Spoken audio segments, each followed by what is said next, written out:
Hello, mate. Can you hear me? Yeah, I can. Okay. I didn't press the audio button, did I? Because I'm such a twit. That's Hello, right. people. Hello, everybody. Hang on. No, we're not live yet. We're not live yet. How do I share it? It's on my Facebook wall, so that it's already live, but it's not live on our video. So I'm gonna go over to. If you're ready, I'm gonna go over to live it. All right. Well, I'm going to go to your Facebook page and share it. Okay. I'll go live then. All right. So it'll be 10 seconds and we're live. Okay. Yeah.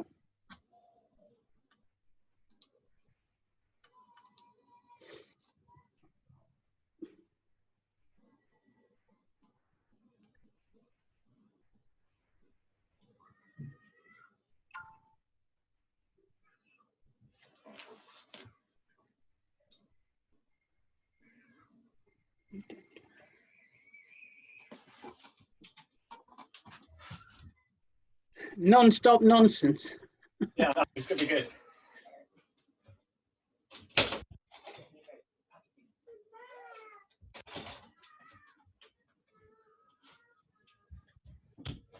Non-stop nonsense.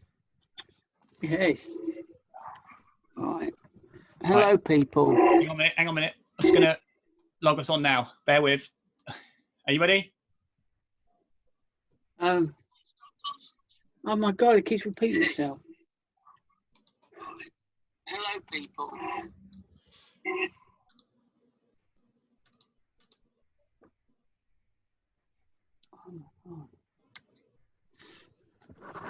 Yeah, you got to turn your volume down.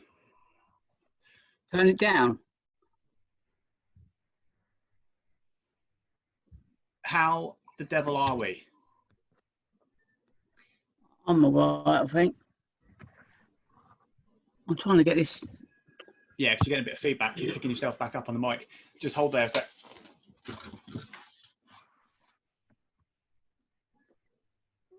One of those big microphones.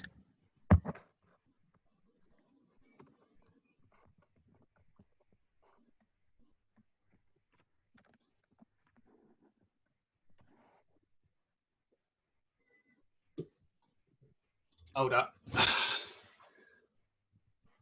few technical problems.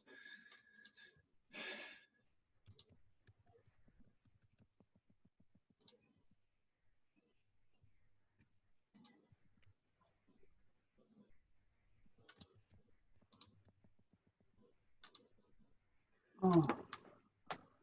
I smell a barbecue.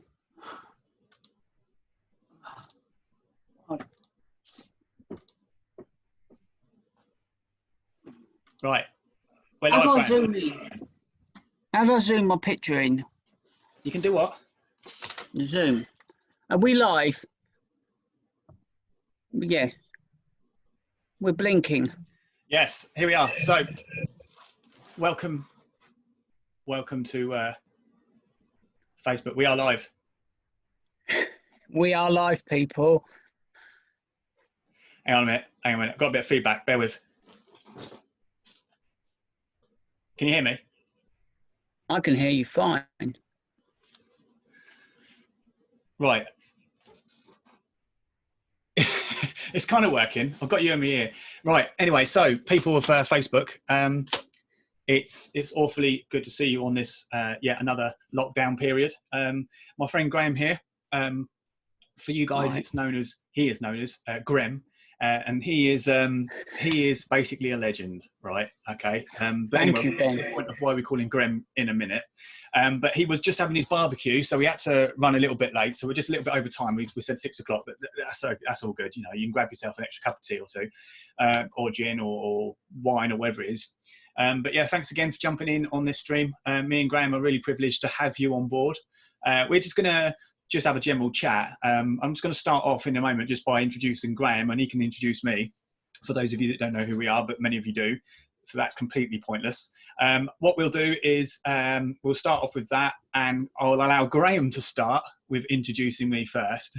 Look at his face. Thank and then, you. Once we've done that, actually, I don't I- think they can see your face because obviously I'm on the camera at the moment anyway. So once we've done that, the camera will swing over to Graham, I think, and then Graham will finish off with introducing me. But before we do that, I'm going to talk to you about this story of mine about friendship and the need for keeping people close to you. Okay, so I've got this one friend. We only knew each other for a couple of weeks. He became a friend because, well, quite honestly, he was a friendly type of person, right? He's shown that love straight away. So anyway, what happened was he gave me a gift. He honestly thought I was a Manchester United fan, right? He was a Manchester United pen. What a lad. I mean, fancy giving me a pen like that, you know, Manchester United of all things. He gives me this Manchester United pen and I go and drop it down the bottom of the table. Anyway, that was pretty bad, wasn't it, guys? Just 1 second. Alexa, show me a round of applause for that. Okay, here's your round of applause. Clap, clap, clap, clap, clap, clap. Hip, hip, hooray. Right, okay. Oh, God. Okay, let's move on from there. Right, now, Graham, that was pretty bad, wasn't it, guys? Anyway, Graham, we're going to start off with you then. So how is it then you got to know me? I mean, how did it come about? Can you remember? Was it a good sign or a bad sign, or was it just a case of an accidental problem that now you seem to can't fix? Go for it. It's all down to you, Graham. Well, Ben, nothing with you is accidental anyway. No, out of the blue, you phoned me to ask if I would be interested in setting up a community group in the Warder Tower Hamlets. Can you hear me all right? Interesting. So say that again so the viewers so they can hear. Oh, right. Well, nothing is simple with you anyway. Nothing like that. But we met by you contacting me out of the blue. About a week or so after a political meeting we attended in Deal at the Alma pub, where we greeted each other there. You must have got my phone number from there. I can't remember if you was secretary then or not, or if it was somebody else. No, right. You weren't the secretary, was you? No, you were getting ready to go for council for the election. Right. Got to remember right. Okay. That's quite disappointing. No, actually, that's really good. That's really good. So, was it a good thing? No, I haven't finished. I haven't really finished. To set up a community group. That's what the phone call was about. And we set it up together. You stayed around just making sure if everything was going okay for a few months, and then you moved off back into your political arena at DDC. And since then, we've become really good friends. Yeah. I mean, that's like a match made in heaven, isn't it? I mean, we have been really good friends, and I think what's fair to say is that we've come a long way in our election times, haven't we? When it's a case of whether you've stood for election for local government or whether I've stood for election local government. And I think we did. We joined the political organisation, didn't we? About 2 weeks difference of each other, wasn't it? I think you joined first, and then I joined slightly after. But we didn't get to know one another until what, maybe a good month before. We actually started campaigning. I think that was fair to say, but wouldn't you say?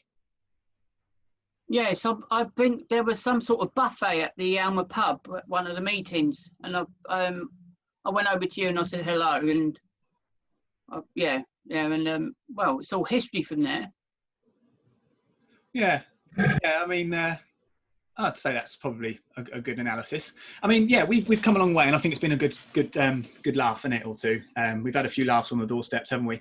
But so, what have you been doing? I mean, I yes, certainly have. Go for it. Go on. You're going to say something. Yes, we have had a few laughs on the doorstep by some very rude people. Yeah, and egg and flour. Yeah, I remember. Anyway, so no, that's good. I mean, it has been good, isn't it? We've had some good times. So what have you been doing then in this particular time of lockdown? I mean, of course, you had a barbecue today. That's all good. You've enjoyed of the sun of what you can. Obviously, we've got the good news now that Boris Johnson, Prime Minister, is now out of intensive care. In fact, he's actually now at a hospital, which is great news for us all. So business as usual. For those of you that like Boris, obviously there's those of you that don't, and we don't wish ill on even those that we don't like. But there you go. That's exactly. I mean, I agree with you there, because you don't wish ill on anyone, even if you hate them, or dislike them in whatever way. And at the end of the day, whoever was in power in government would be receiving the same advice from the same people. So no one would have done anything differently. Well, actually, you pick up on a very good point there, Graham. You're absolutely right. So you get what you call a government, and of course that's made up by a selection of individuals, male and female, that represent a political party. And that political party operates within the House of Lords. Now, that House of Lords is operated, again, not just through what they do, but also through behind them. So, of course, you've got your civil servants, and the civil servants are basically saying to these politicians, okay, well, what's your plan? What's your ideas? And then these politicians are having their cabinet meetings, they're discussing their plans, what they want to do, and what they see is a perfect society. They put all these ideas forward, and then the civil servants go away. Now, these civil servants are usually lawyers, and they're sort of, I don't know, someone could probably educate me a bit better on this, but they're high up end people, you know, with education and you know, they're trained in problem solving and all this sort of thing. So they go away, and then they kind of stress test it to make sure that these plans can actually be permitted and put forward. Yeah. And once then they feel that there's a plan that they can actually put them forward, then they come back to the cabinet and say, right, we can do this, we can do this, we can do this. But if there's something that they can't do, then they operate and say, well, actually, we can't do it that way, but we can try and do it this way. So what we've also got to remember is it's really the civil servants ultimately that are running the country as a default, but it's the politicians that are there telling the civil servants what they want, and it's then down to the civil servants to deliver. And it works pretty much like that, not just in national government, but also in local government as well. So that's pretty much the case, isn't it, Graham? And you're right what you said there about the governments. I mean, you know, Boris is only doing what he can do. He has advisors, he has ideas, and he has plans, and they have their agenda, if you wish, as the Conservatives, as like any other political party. But it's down to the civil servants behind the scenes to ensure that that can actually be achieved. So you're absolutely right, Graham. And how do you think it's all going at the moment? Obviously, we're talking about coronavirus and everything, but do you think that we're in a situation where that is the only thing we're talking about? Obviously, for some, that's a good thing. I mean, we had Brexit for God knows how long now, and it's been going on and on and on, hasn't it? Yes, it has done. It has been going on and on and on. I think the government is handling it the best way they can. I mean, as I've said, they're going by advice, and every country in the world that is suffering at the moment, they have their own advisors, medical advisors, and they're doing their own thing, but then that's down to them. But I do believe that the government's taking the right path to help stem the flow of the virus. Yeah. I mean, that's a fair point. I mean, you know, the thing is with Facebook, and it can be said for a lot of things, but Facebook is not really always the best way to receive information about the country and about what's going on politically, because a lot of the time you will find a lot of it is a hidden agenda. A lot of it is an opinion-based position. And so, like, for example, there was this thing that's come out today. In fact, even I should know myself that actually maybe not believe everything you read, but I shared the post. You may have seen it earlier, Graham. I said about how the £200 million that the government were going to spend to overseas aid to actually ensure that the virus cannot come into the UK and spread any further. Now, of course, people would argue with that. I mean, I certainly did. You saw my post potentially where you could ask yourself, well, actually, that this money should be, you would think, going into our national social care and NHS. And of course, we already know now that we know that the NHS is struggling for its PPE, and we know that they are only operating on limited supply. And so that 200 million, you could say, could go in good places. You know, it could be used, it could be utilised. So, you know, so again, was that true? Was that the right information that we've been being told, or was that actually a political objective to try and make the Conservatives look bad? Or, you know what I mean? You have to ask yourself, is that really the message that we need to be hearing? But we know that the government have got money. We know that in times of crisis, we can do what we call a furlough, helping out all these businesses for their staff so they can come back to work when it's safe to do so. And of course, are you, like yourself, are you also going through that process? I mean, it's pretty difficult for everybody, isn't it? Well, fortunately, I say fortunately, I do work in the mental health sector. So I'm one of the line, you know, the main workers out there at the moment that have to go to work. Yeah, key work. And so my wage is my full-time wage is guaranteed. But there are others out there, obviously, will have to take a 20% pay cut. And I am sorry that they've got to go through it, but at the end of the day, they've got to realise the government has to put loads of eggs in all together, and find the best route throughout during this pandemic. And so, some things are going to have to be hit slightly. And to be honest with you, I think 80%, and if I had to take 80%, then I would be happy. I would be happy to accept that personally myself. If the government was saying 50%, then I'd be thinking, oh my gosh, 60%, oh no, this isn't, you know. But 80%, I really don't. It's difficult to say. I find it difficult to understand why people have an issue with it, because I'm not in their personal situation. I don't know how their financial status is. So, yeah. I personally, I struggle from month to month. I mean, Ben, you know yourself, after everything's gone out of my account, direct debits and standing orders, which are for the house, not for me to go and waste money on this and waste money on that. I don't have anything personally for myself. This is to keep a house going and to keep my family as healthy as possible. I mean, that's all you can do. You're absolutely right, Graham. And you're saying about the 80%. I would say actually similarly. Okay, what's the problem? I mean, the government, you could say, probably shouldn't really have to do that in any case. But obviously, to save the economy, someone's got to do something, or a collective of individuals have to do something. And of course, these people are going to need to go back to work, and we are going to need to put the country back on its feet again. We're going to have to work hard to get through this after this process of the coronavirus, and the economy needs to be built back up. That's absolutely sure of that. But if you look at the 80%, I suppose people are concerned of the fact that they're getting paid the 80%, but everybody lives to the means, don't they? Everybody lives to the absolute pound and penny. Yeah, so they do. Yeah, so I mean, the thing is, sorry, Ben. The thing is, when your money comes in and you split it up to pay for certain things, it comes out direct debits or whatever, and whatever's left over is the money you require for like toiletries, household cleaning stuff, etc. And maybe once every month or once every couple of months, it might be nice to be able to take your family out for a meal, or have a takeaway, or even buy yourself a new pair of trainers. But but people need to cut back. Totally. At this moment in time, the people that are feeling upset and anxious of the fact that they're only getting their 80% instead of the full wage, they need to basically do what I've had to do. I've literally cut myself back to the bone. I basically did the money that I have left is just for only to be used for getting myself to and from work, getting my wife to and from the hospital where she works.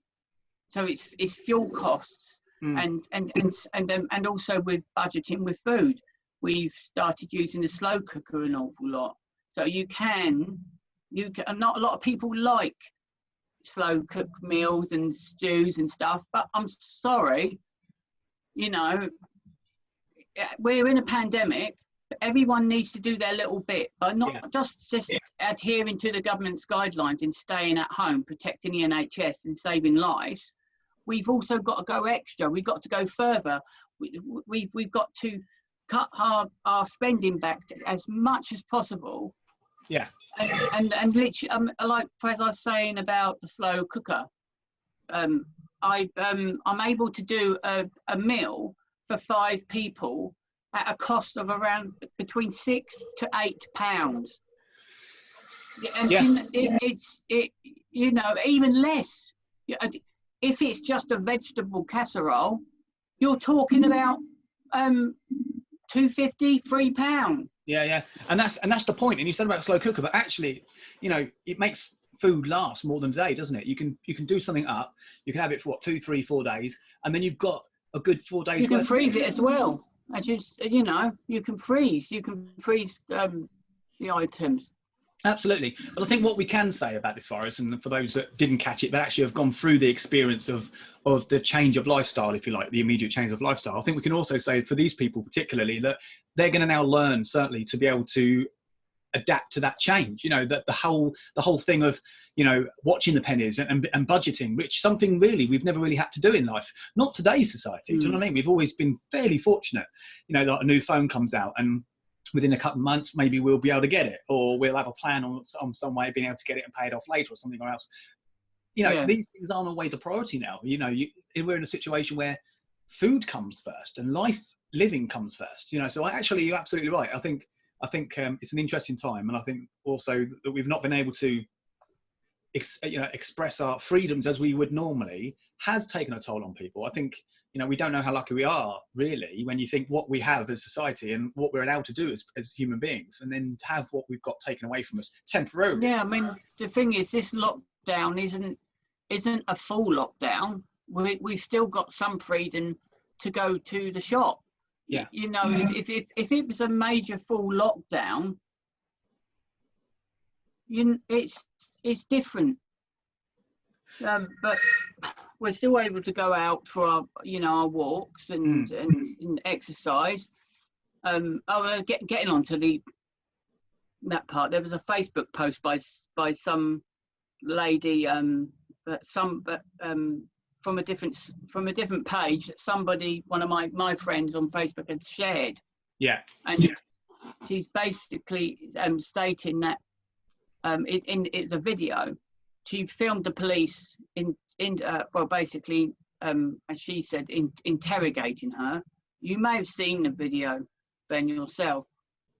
She was sitting on a bench, somewhere in London it was, near a park, and she'd been sitting there for about 4 hours nearly. And when they approached her and asked her to move on and to respect, you know, the guidelines that have been placed out by the government, and from the information they got from advisors, so it's advice the government's been given to give out to the people. Yeah. And her excuse was, "I am exercising. You've been," and they said they've been to and fro, and they've noticed that she'd been there a few hours, and it turned out that she'd been there more than a few hours, more than a couple of hours. Yeah. And she said, "I am exercising," as I said, sorry. And her excuse of exercising, everybody, was, "I was exercising my mind." I mean, how bloody ridiculous. Stupidity. Totally stupid. It's people like that. And then there's other individuals that think it's okay to go out the whole day walking, jogging, on and off, and and riding their bike, etc. And they feel it's okay, and they call that their daily exercise. No, I mean, I clearly understood what the government meant, right? Ben, you're laughing at me. When Boris Johnson clearly said about going out for your daily exercise, and I knew straight away what they meant. They meant like a walk locally around the block, half an hour at least. And what do people think? No, I'm exercising my mind. Stupidity. It really is. Yeah. I know. Well, the thing is, it's like one of those things, isn't it? If someone says not to do something and you're not entirely happy with that particular, don't do this or don't do that, people will always, I suppose, in any days of walk of society, they will always look for a way to go around it, won't they? They'll look at, well, how can I manipulate it? Yes, it's a way they interpret. They like to reinterpretate something. Yeah. And, it's clear, it's very clear what it meant, wasn't it? It was clear what it meant. Exactly. But no, it's just like, sorry, everybody, to get back to Brexit, bring that up, that annoying word back up, because we shouldn't be going through the Brexit situation as we are, but thanks to a certain group of people. But I've lost my train of thought now. Well, I ranted on then. Yeah, we're talking about Brexit. about the government and the way the left side of politics, for example, if you would like to say, or not just the left. You've got those on the right that are supported to remaining in the European Union, and then they get together as one great big group of people, and they reinterpret what Brexit means. No, when you leave something, you leave it. You leave it. Yes, there's some little bits you need to tie up here and tie up there, and and so on. But when you leave a party, you leave. Yeah. You don't like don't leave half your leg there and go off. Or if you go there with your partner and you're in a right state of relationship, then you leave with your partner. You don't say you don't just leave your partner there. Yeah, it's just ridiculous, the whole situation. But that's what these people do. Yeah, I know. But with the advice we've been given about staying at home, protecting the NHS, and saving lives. Yeah, it's clear that people need to stay at home as most of the day. They have to be at home most of the day. I don't call sitting on a park bench, love, exercising your brain for 4 hours. I tell you what, I just don't understand what. That's really got to you, isn't it? That's really got to you. It does. It really infuriates me. It really does infuriate me.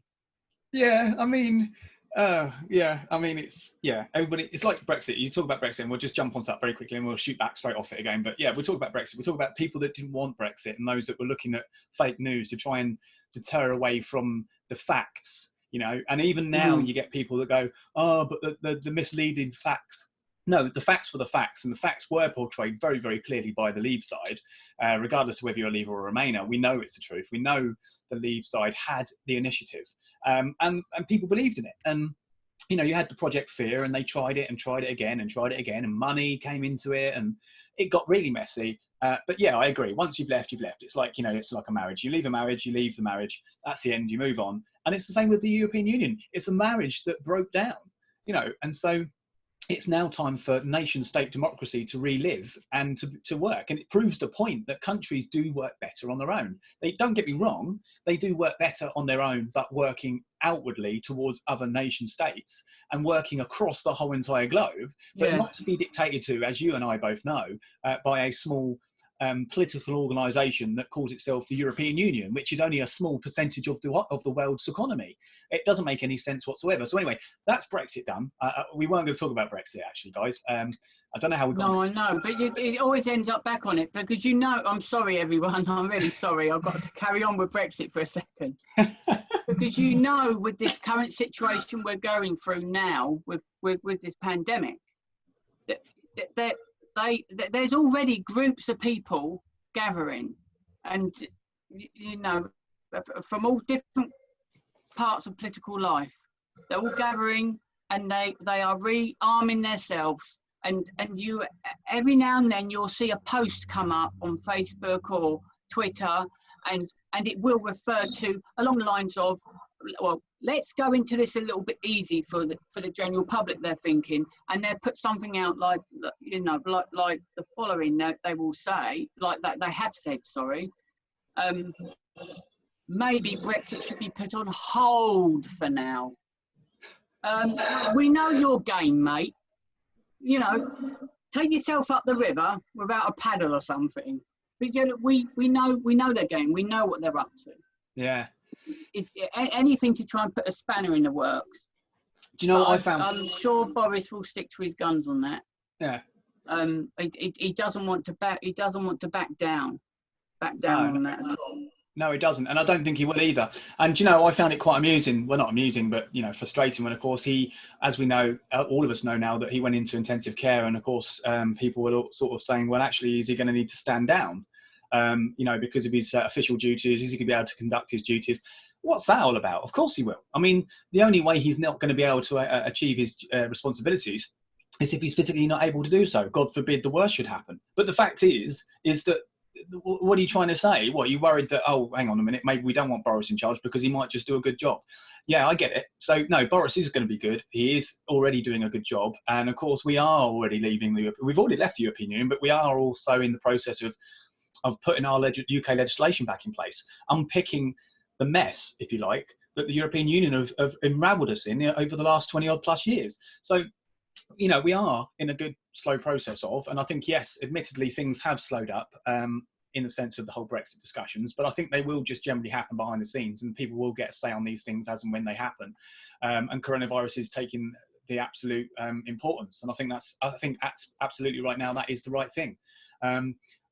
Personally, though, about coronavirus, I mean, there's so much about in the news, isn't there? About not so much in the news, but let's just say Facebook news, not always true, but about conspiracies. And there's so many conspiracy theories that are going out and about. And I've been sent a few things from friends, you know, about what do you reckon on this and what do you reckon on that. I mean, you know, I find it a little bit maybe too much to believe that it's a conspiracy, this whole thing. But I do think that I wouldn't blame Brexit, as some would say, about the fact that we could have dealt with this differently. It's got nothing to do with Brexit. I think the fact is that the government, on all governments, weren't maybe necessarily ready for this particular type of disease. You know, we weren't told, and what we do know is now is that the Chinese withheld information. I do believe, and it was said in one particular video I watched, that the World Trade Organization, no, it's not the World Trade Organization, start again, it's the World Health Organization. The World Health Organization were absolutely, as it's been told, holding information back from the world about this severity of this virus. Well, they did, didn't they, for quite a few months? That you know, this virus was going on over in China for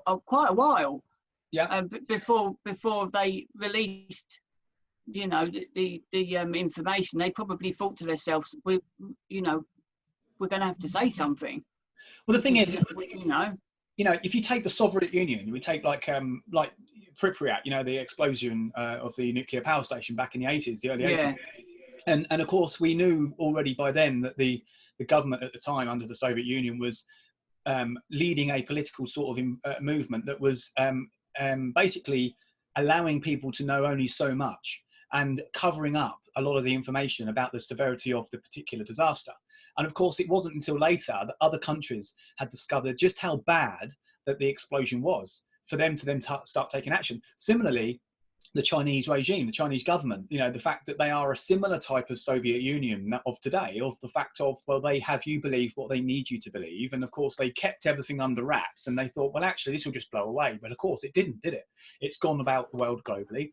And of course, we found it in the UK. But I think it's very, very unfair. And I hold me to this, but I probably would say the same if it was the Labour government in power. I think it's really unfair for anybody to be criticising the government, regardless of who they are, on the basis of not being ready for this. The fact was, what we do know now is that none of us were alluded to this nationally and internationally. And of course, it happened upon us very, very, very quickly. And it was very underestimated because the information wasn't being brought out. So, of course, I do think there is a responsibility by the Chinese to certainly answer for this problem. And I think that they are being very, very cavalier about the whole thing. You know, I don't know if you I saw a video on Facebook not long ago. Again, it's Facebook, so don't quote me on it. But whereas they were celebrating the closure of the lockdown, so bringing people back to normality. And it's like people were saying, well, that's just great. The whole world are suffering and, you know, China are celebrating. But, you know, you kind of think, well, actually, that's a bit naughty, you know. But then their way of trying to amend the situation was to send supplies across the world, including that of, I think, the US or the United Kingdom. They were sending, you know, PPE and so on and so forth. So, you know, where do you draw the line? How do you deal with this problem? I think at the end of the day, there has to be some apologies, I think, from the Chinese government. But you know, you're not going to get that, are you? No. But you know, but the thing is, it's like, you know, people, lover or hater of the man, Donald Trump is somebody who, whether you like his persona, which is a totally different thing altogether. I mean, his politics is one thing. It's because he's not a politician, Ben. He's well, I would like to use the term Joe Blogs. Yeah. But with money. You know, at the end of the day, he's a very, very successful businessman. Yes, he's he's made some boo-boos financially as well. We all know about that. Yeah. But he's a multi-billionaire. That could be you or me, you know, if we ever get the opportunity. And the thing is, why people, I feel, don't like Donald Trump is because he doesn't talk politically. He basically he doesn't use words you don't understand. As a common person on the street, but with a twist. You know, he does unnecessarily repeat himself or say the same thing in 3 different contexts, and which does make him sound a bit stupid. but I think I don't know. I mean, you could sort of question him or criticize him for being manipulative, because you know as well as I do that when you speak to a certain typical type of politician, mention no names, you have to actually say these things a couple of times to have them try and understand what you are saying, to the point where a response is needed, and a response that will be somewhere in line with what you're talking about. The fact I'm making is that if somebody doesn't believe in what you're saying politically, they will try and change the subject, or they will try and excuse the subject. Well, I'm not bringing up Brexit again, but like that situation where those group of people like to reinterpret something that's already got it already means something. Yeah. And if they don't like what they're hearing, they will find, like, as you say, a loophole or whatever and information. It's annoying. Exactly. And look, I mean, for example, at the moment, the current situation in the Labour Party, well, since the recent general election, they still can't see. Well, correction, they can see what is wrong with Labour, but they just don't want to admit that they don't want to accept it, so therefore they don't want to admit it. But it's like that, you know, that situation in Labour. If they want to get the trust of the Labour, the majority of the Labour, the many, not the few, if they want to get the many of their supporters back in their ranks to vote for them, you know, then they need to address that. But all they're caring about is that momentum arm of the party. Yeah. And it's that. What they need to do, Ben, is basically ditch it. They need to go in, they need to literally go into the offices or whatever and just remove them. Literally just take them out. It's the controversial part, isn't it, of that party? I mean, that's exactly what I think it's fair to say, is bringing the party down. But there is actually a lot of people within that party, I think it's fair to say, that do support the momentum, even though maybe they're not saying this publicly, but they do inwardly support it. And I think that's particularly because it is in your face and because it is controversial, maybe. Because I think it's fair to say again, and I've always said this of modern time, you've got the new Labour, the Labour of today, and the old Labour. Now, the old Labour is the Labour that me and you would understand. The old Labour that you and I and my grandmother and grandmother's grandmother would understand. They were the Labour of the working class. And then you've got today's Labour of the modern world of they're a bit far left, you know, a bit like the far right, but the opposite direction. They're pretty much the same on both spectrums. You've got the far left, you've got the far right. They're both the same.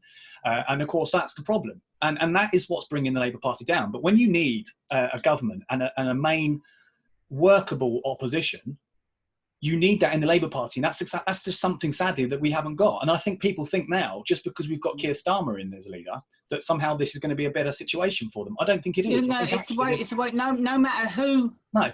The thing is, as I said before to you months ago, there's no one in the front bench of Labour, let alone that in the whole of the Labour Party, that has got the punching power at all. They're weak as a party. Their pool of people to choose for as a leader they are weak, and that's the reason why no matter who got the leadership, they will not. And if I had money to be able to put a bet down on this, I would put a bet down on probably the next 3 general elections that Labour will not win it. They won't. I don't feel that they will win at the moment unless they go back towards the centre.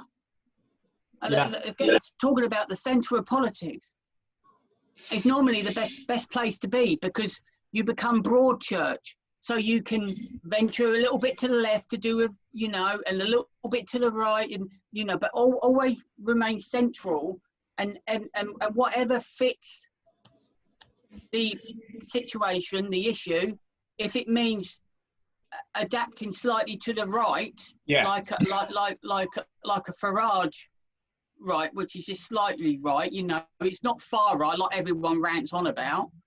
And with the Donald Trump, it's not like far right. It's you know, it's just into the right. That might work for certain topics, certain situations, against what Labour would be adhering to and trying to communicate to the. Well, yeah, you're talking about right, but actually, if you remember as well, when we were back in the day of UKIP, not that many years ago, you know, there was French journalism. A lot of French journalism would say about how that the UK Independence Party understood UKIP was rather centrist, centre right, you know, rather than opposed to as opposed to far right, you know, and a lot of people in this country, particularly that didn't support UKIP, would say, oh, they're far right, oh, they're this, that, and everything else, interestingly enough. But actually others outside of the UK in particular didn't see us as a very far right type of group either. They saw us as a very centre right. So, and it was more centrist to the right for one reason, and that's because we were Eurosceptic, and that is naturally against the establishment. So automatically you become on the right side of politics.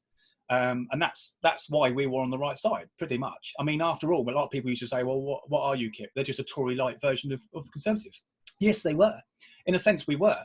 We were the Conservative. Because if you look now, we were like that. Yeah, I can agree with that, with what people were saying. Some people were saying, but the only slight difference with that version is the fact that UKIP did occasionally drift into the left to discuss certain issues, especially about education and the health service. Yeah. And then they would go back towards the centre. They were basically like this. Swaying. And that is what a political party should be. Broad church. It needs to be broad church. The British public will never accept full-blown socialism. And the only people I feel that support socialist views are people that loathe successful people. Yeah. Well,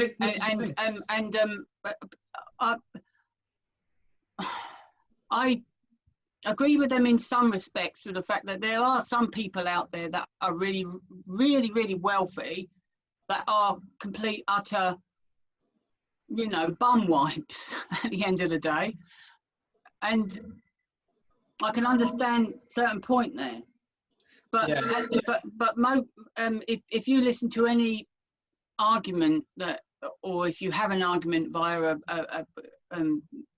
replying on Facebook posts with someone that it works out almost immediately that they are of a socialist view, then that always comes across to me that they really loathe successful people and the monarchy.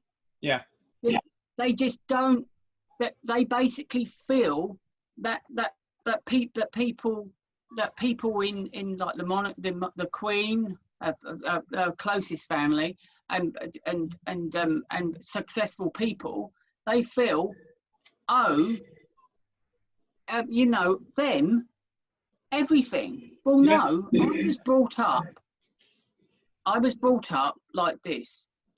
If you want to be successful in your life, you need to study hard, you need to work hard, and you need to save where you can. And play hard. You need to be honest. You need to be trustworthy. Do you know what I mean? Oh, yeah. If you want to make a good life for yourself, you've got to try hard, even in the most hardest moments like we're going through now with this pandemic. Don't moan about the 80% that you're only getting. It's better than 70, 60 or 50, which it could have been. It could have been, because at the end of the day, the government's got the loads of other things to be concerned about. You know, the money that comes into the government. Yeah.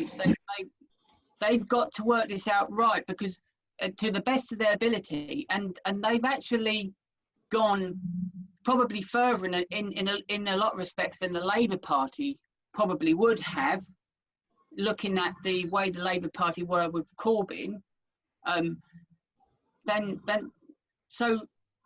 But then they've got to get that money back. Yeah. So they when you make those decisions, you've got to have a plan, and the plan of getting the money back. But the government, the Tory government, I am sure, know the last thing they can do once we come out the other end of this pandemic is suddenly slap a load of tax and stuff on things, because they know politically that will be suicide. So I don't feel that they will do that. Well, I just think it's going to take time. I think what people got to remember is, as the government's there, we pay the government to operate and run our country, right? We do it for our taxes. I think there's certainly a good argument for how much tax we pay and how much should we be paying and what services do we get based on our tax. I think we should have a better interpretation as to where that money's being spent on than what we do now. But it's not really the prerogative of the government, I suppose you could say, to say, well, we're going to give everybody, as you said, 8%, because it's down to the employers at the end of the day, and they have every right to lay you off. God forbid that that's what they do, but you know what I mean? They have every right in the world of today. And of course, yes, there are rights, but at the end of the day, it's a tough world, isn't it? So, you know, we have to thank the Conservatives for being so generous in a very difficult time. Exactly, and they've also put in place, haven't they, a lot of protection for workers, but they can't help everybody. It's common sense. So when they do those daily broadcasts from 10 Downing Street, and you get those not annoying media people asking stupid questions like this. Well, what about the 5%? Oh, for crying out loud! The government know they're trying their hardest, and even with that 5% of people, there is something there for them to attach to. Yes, it may take them 4-6 weeks to get some money, but then that's something the government needs to speed up somehow. But it's difficult. They can't just say, okay, apply, you'll get it in 24 hours or 12 hours or whatever, because you're going to have those people out there that are going to rinse it. Yeah. And this is the reason why the government needs to meet this 5%, and the 5% need to meet the government in the middle and understand. And even though it's heart churning for me to say this, because I do feel for this small group of people, this 5% of the working public that are going through this, because I hate to have to go through something like this. It would near enough break me, and I'm sure it is really not, you know, emotionally it's probably killing these people with worry and concern. You know, I'm talking about likes of like window cleaners, etc. You know, this is what the 5% sort of come into. But so they need to meet the government halfway, and yes, the government do, I feel, need to speed it up slightly. Yeah. Because this 4 to 6 weeks is ridiculous. It is too long, but they need to bring it slowly, but keep the safety mechanisms in place, because there's people out there that will rinse it. As I said, there's people out there that they can get some, you know, money that's not rightfully for them. They will, and I don't mean the 5% people. I mean there's people out there that will say, well, I'm part of the 5%, when basically they're not. No. And there's people out there that will. I mean, look at the moment. At this moment in time, I'm sure you've received numbers of phone calls from people.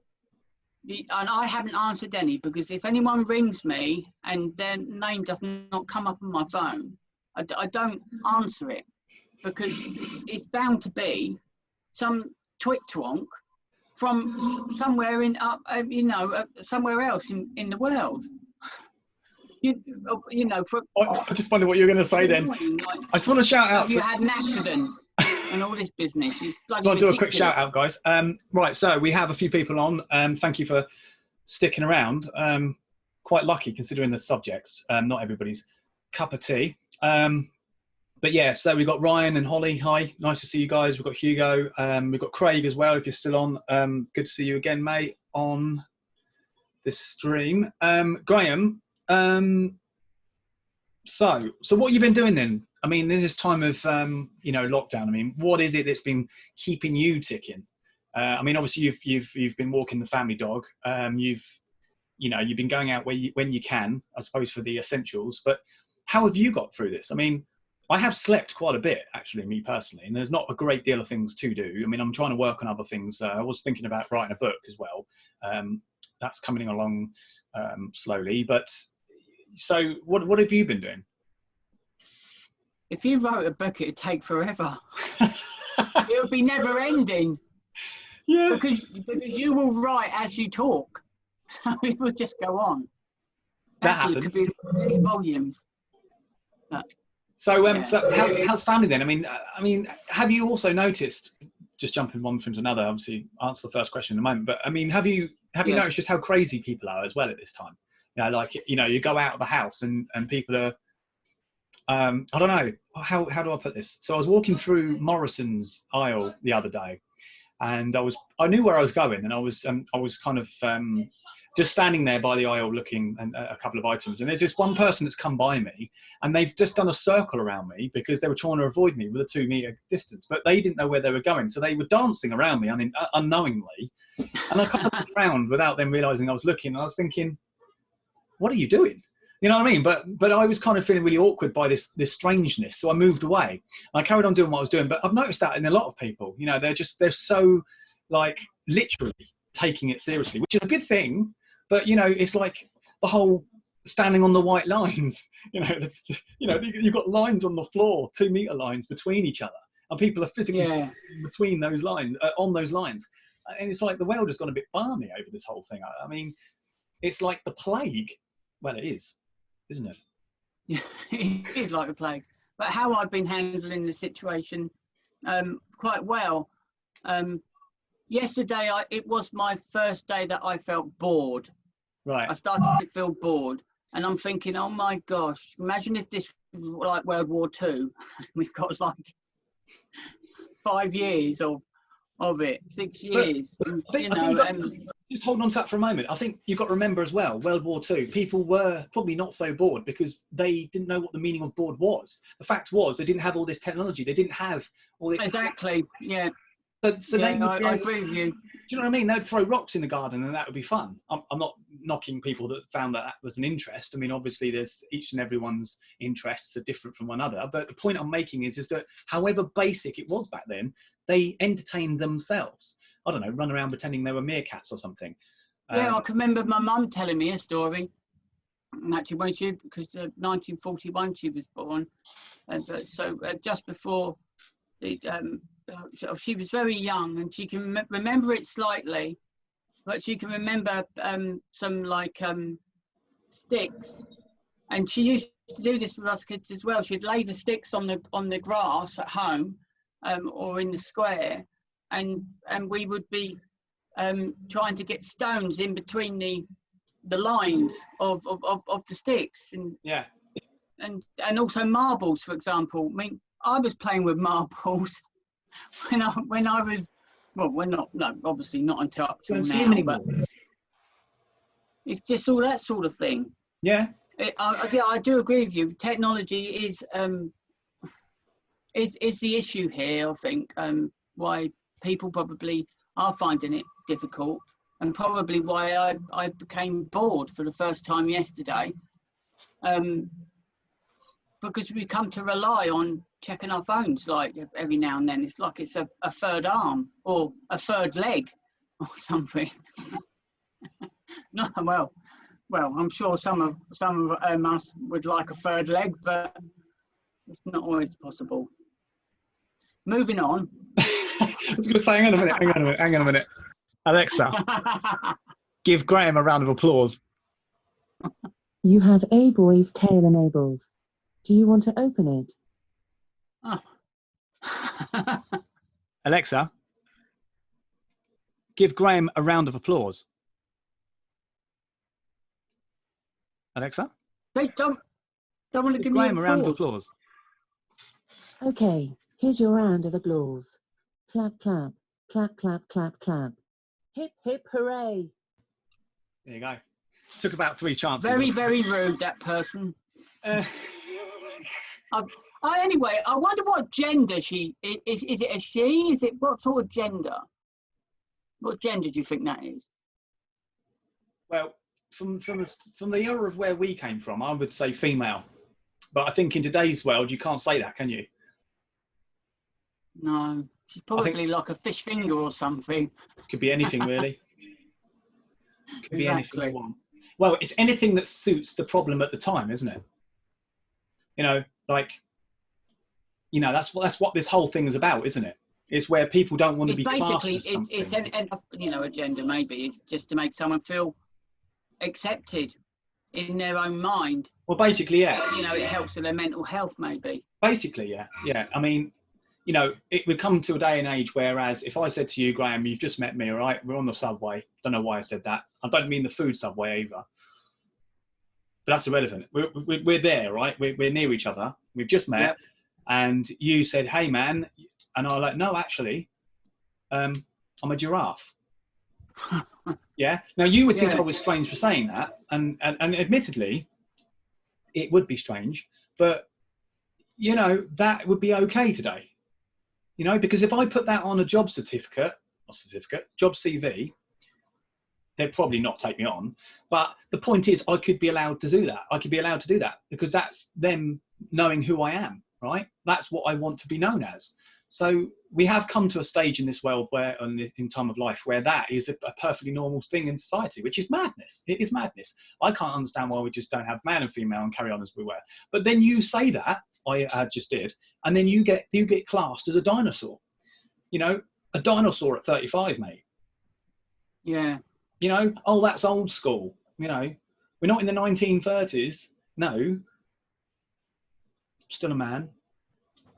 I mean, at some point, you know, the term man and woman was developed. Yeah. But that's because there are two sexes. You've either got, you know, the bit in between dangling or you haven't. And you know, and so, but, you know, it's, forget the man or woman part, but it could have been called elephant or giraffe. Yeah, you know, at the end, could have been called, like, you know, star or moon or something. But, you know, back then, that's what was developed, and that's what we've adapted to. I just think I think it's not really about being referred to as something that really is the point here. I think we've come to a stage in life where there are a cluster of people in society who, as you say, want to be accepted, but they don't want to be accepted on any terms.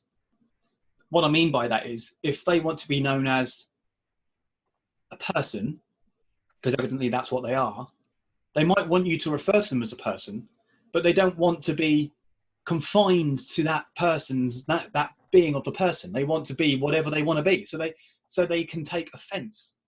And so this is why it's ridiculous, because you are in a stage now in time where you can't say too much because of, you know, the erosion of freedom of speech, in which we know is still existent, and we will always fight for freedom of speech. It's our rights to fight for it. People fought for that for us back in the day. So at the end of the day, what anyone ever says, you know, freedom of speech exists and it should be protected. But regardless of freedom of speech, you can say what you like, but always remember it's okay to be wrong. I think this is the point here. And we have come to a time where there was no such thing as wrong or right. No one can be discriminated to being wrong or right. This is why I think Brexit was so difficult, because you had so many people on one side and so many people on the other, but nobody was coming out and saying, you lot are wrong and you lot are right, end of. Well, actually, that would have happened. It needed to happen. But it never happened because it was in fear of offending people. And then they brought race into it. You know, it was quite interesting when Brexit came to a stage, didn't it, where we were talking about immigration, as if like that was the only reason for talking about Brexit. That was the left side saying, well, actually, we have got no argument. We use that, we'll get that against them, and we'll win the argument. They lost. You know, so do you know what I'm trying to say? And like you say, it's interpretation of the truth. And this is the problem we have in society. We've got to a stage now where freedom of speech has been eroded. There is no black and white anymore. It's, well, what we ever see is what we say and see, and therefore you have to believe us because there's a number of us saying it. No, that's not how it is at all. You might want to write that in the school books today, but that's not how it is, and it will never be like that. And there's people like us and people around us that will always believe in what's there to believe. We can't lead a lie. We can't lead a fallacy. We can't lead a type of governmental world of believe in what I say and not as I do. And so this is why we will always be who we are. And I think this is why I think it's fair to say, particularly the two of us, if you like, will always be on the centre right, because it's the centre right who have been and has always been considered realists. But anyway, we want to move on from this conversation because people are going to probably clear off. Georgia, hello, Georgia. So anyway, Graham, as you've probably seen yourself, I don't know if you've got the feed open, you actually can see people commenting or watching, and they're coming in and out as we speak. So obviously I want to try and keep it interesting for the viewers. So of course we've got Georgia, she's just come in, nice to see you. Hope you're doing well and you're not too bored. Although you must be bored, as I said earlier, you have to be bored to be wanting to come in and listen to us, all right? Not so much me, but Graham. I'm only joking, Graham. Yeah, you've actually got to be bored to want to come listen to me. And so this man here, Graham, it's a privilege to get him on this camera because he is a great guy. And I never really introduced Graham at all, did I? So Graham, I met Graham. We spoken earlier in the stream about how we met now we're going to go back to politics very, very quickly again. So me and him, we met in politics. We met in UKIP, one of our branch meetings. And it was about 3 weeks after we'd met that actually we got to know one another. And we started campaigning and that together, amongst others. And Graham had a nickname, and it wasn't a nickname that I gave him. This nickname was given by my kids. They saw him one day and called him Grem. To me and you, it's Graham, but Grem was picked up and it's taken off. And you kind of like it, Graham, don't you? You like Grem. I mean, you know, yeah. But you know, I think why we got on so well is because many of you will know who I am and will know that I'm the sort of person that you have to tolerate in life. You know, I'm one of these sort of people that can be a bit too much at times. Without me knowing it, people put up with me, such as Graham, and I think Graham here can vouch for that. But we sort of bounce off each other a little bit, and I think that's what I think friendship is all about. It's about it's almost like the statement of blood thicker than water, isn't it? It's like, you know, you can never break it. It's a bond that's been created. I just think sometimes he puts up with me because he feels he has to. He doesn't. I mean, sometimes we don't speak to each other for months, do we, mate? But this is the first time we spoke to each other now in what? How long would you say properly? This is the first time we've spoken to each other properly in what? 3, 4 weeks? 5 weeks? Probably longer than that. Yeah, it's got to be. Well, yeah, it's been quite a long time. I mean, once this pandemic is starting to slow down, because I believe we are in that curve, we're very, very start of it. Yeah. And as I said, that there are going to be some peaks, and then, you know, it's going to go like that because that's what happens, and then eventually it will just start to die out. But it will stay there for a good few months, and can easily come back again if people stop doing the basics. Once, like for example, once the lockdown is lifted, yeah.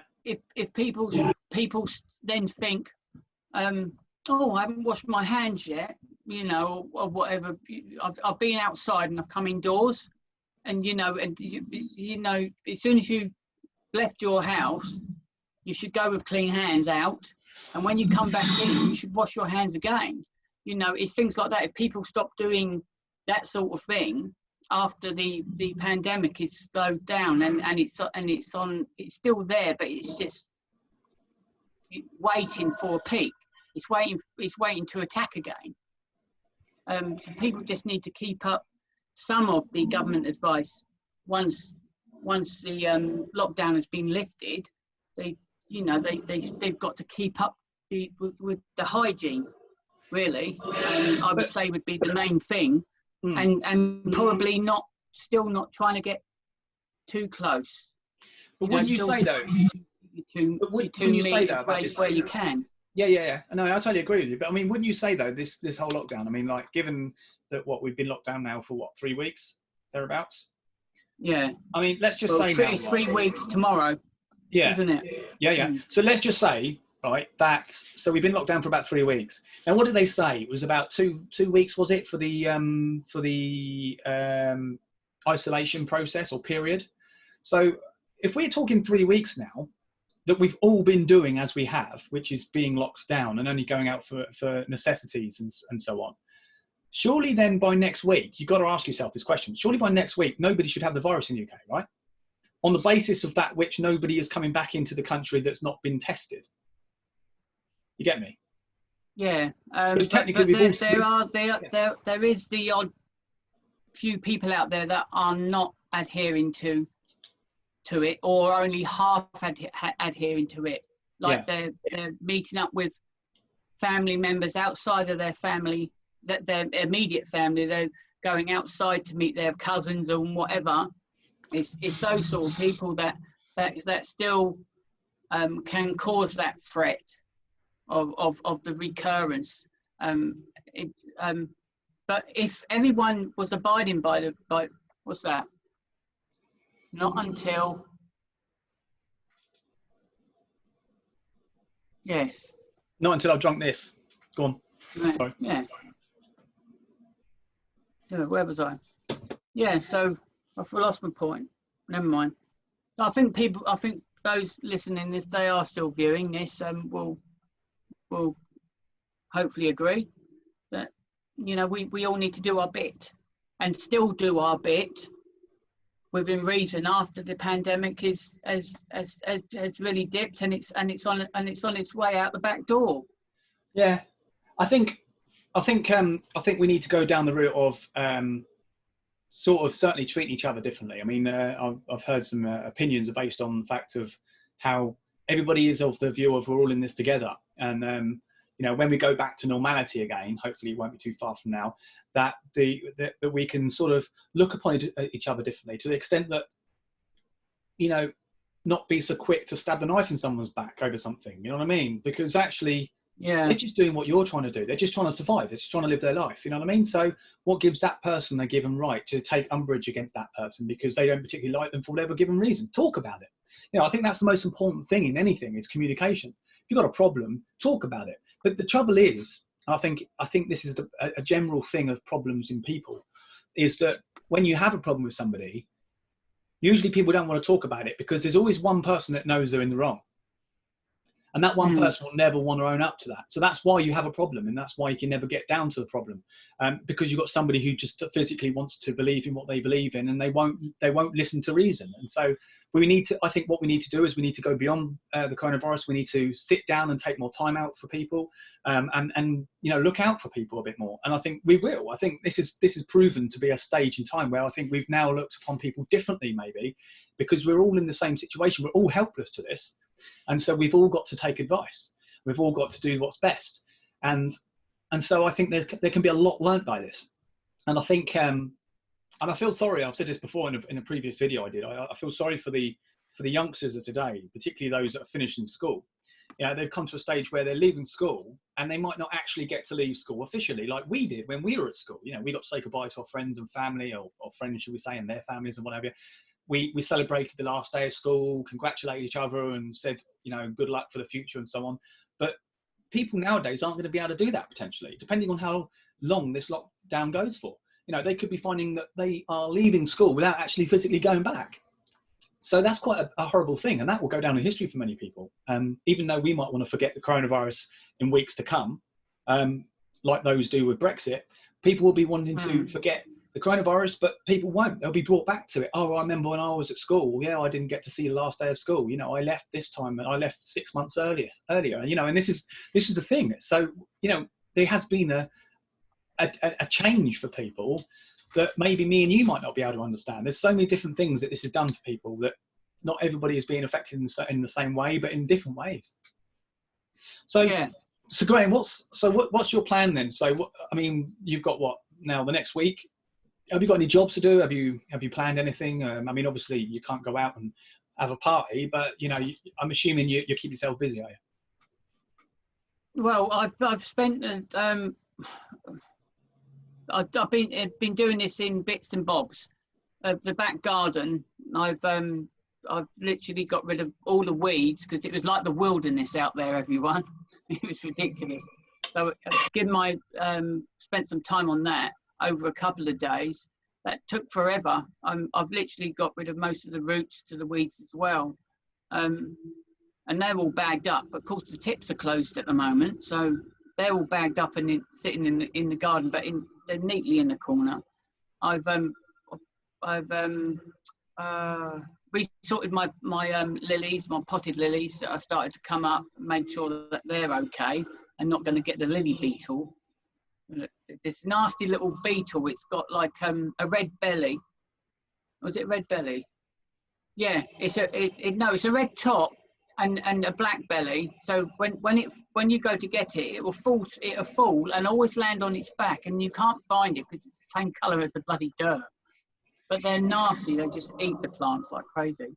So I've dealt with that, and the only thing I've got to do now is jet wash and treat the decking, because I've got quite a large decking out there. So I mean, I've still got something to contend myself with. Can I just stop you there, Graham? Can we talk about that beetle for a moment again? What was it called? The whole beetle. And I'm not saying what was a beetle called. A beetle is a beetle, right? But there's a word for it for the garden, yeah. So when it eats the garden, yeah, your crop, what is it called? Oh, the only plants I've got in my the only plant I have in my garden is lilies. They're like the tall tree lilies. They grow up to 5.5, 6 foot, quite high. And it's called a lily beetle, and they just suddenly appear from nowhere. And they basically attack the plant from the top, from literally from the flower part, from the bud, and they just eat it, just totally. It's so annoying, and especially like last year when they were just getting ready to open up to blossom. Some of them were basically eaten to shreds through the whole that bulb bit. It's just about to open up. All right, interesting. So depressing. The beetles, they come about certain times of the year, then, do they? Yeah, I haven't seen one yet, but I expect to come across them probably mid-May. It's between mid-May and September-ish, that they're about. But I treated the plants last year, but I haven't treated them this year yet because I need to get the stuff, and it's quite expensive. And at the moment, people, I'm cutting back to the bone. Yeah, so yeah. My plants will just have to make do with myself picking these bugs off if they come early. But I haven't got. I can't justify spending £8, £9, or 12. I think it's about £12.99 was one of this spray. Yeah. I can't justify spending that on some lilies when I could be spending that on some food for the family. You know. Yeah, that makes sense. You know, certain hobbies have to stop, don't they? Certain rituals that we might have, you know, like nipping down the local coffee shop for a chinwag with the neighbour. That's all stopped. Not that I don't do that sort of thing with my neighbour, but you know what I mean? I could do if I wanted to, if they wanted to as well. But anyway, moving on. I miss going for coffees as well down to Wetherspoons. I used to go there Monday to Saturday. I'd walk from home down there and I'd have about 5 coffees because it's £1.35 and it's refillable. Yeah, I remember that. Right, so anyway, I want to say hello to a Gemma. Nice to see you, Gemma. Not a Gemma, the only Gemma there is to know. Don't need any more Gemmas in your life. If you know a good Gemma, you don't need any more. Matt. It's true though, isn't it? You know, Matt. You got Matt. Yeah, it is. Hello, Gemma. Hello, Matt. Yeah, that's great. Oh, Krista, she's come in as well. No, nice to see everybody. I'm really pleased that you guys have come along. I mean, there isn't anything to talk about, is there?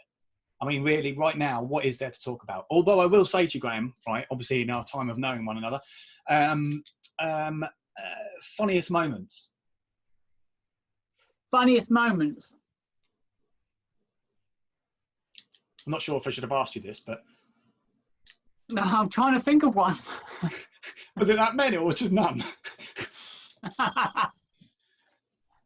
Well, there's always funny moments with you anyway, Ben. Okay, so anyone in particular? I mean, I suppose you have to be careful, don't you, saying this on live stream in case there's somebody that you know might be watching it. No, that's not the case. We've got love for everybody, haven't we, mate? I don't think there's I don't think there's been I can't think of anything serious. Put it that way, everybody. There's definitely nothing that is media worthy. But I'm going to talk about this one situation. I'm not going to mention the name of the person for a number of go on then. a number of reasons. But do you remember that time when we were campaigning and we came by this house and location unspecified, and Yeah. we knocked the door. Actually, I think it was just you. Actually, I wasn't with you on this occasion, but you told me about it afterwards. And the door opened, and this involved a dog, and the dog had weed on the floor. And this person. Oh my gosh! Yes, I remember this very well. You're at the door talking to the other individual, but the person that walked through it didn't realise you saw them walk through it, and then the person that you were there talking to said, "Oh no, you've weed on the floor," and then she said, "You've walked in it," and she didn't realise the other woman didn't realise she'd walked through this. Do you remember this? You told me this, and you couldn't believe what you were telling me. But this is the thing about electorates. Now I can say this: I'm no longer elected. We're all different, right? And I'm the first to tell you that I'm a bit of a lunatic. Okay, I'm not normal. All right, I never said I was, and I never accept to believe I was, but the fact is, right? There are so many, however weird you think you are, there's always somebody extra stranger out there that you will get to meet and make you feel better unintentionally. You know, and that's my point here is Graham had this situation. He felt the need to tell me. Of all the people you could have spoken to about that, you told me. Now, maybe it's because you thought I'd appreciate this, but I understand. Yeah, well, I was pretty shocked at the time because when I stood there, you could actually hear the dog peeing. You know, you could hear it, and it was loud enough. I mean, this person that I was speaking to, this resident, she has a habit of going on and on and on and on and on and on. And I suppose she was just turned her hearing off to certain sounds. And this other person that lives with them had no socks on, Ben. Don't forget that. They had no socks on, everybody. And, you know, and literally, if you walked through something wet and you had no socks on, you'd think, oh my God, and you would like step back. But no, not this person. They literally just walked and just carried on going right through all this urine. And I'm thinking, oh my gosh, I just couldn't believe it.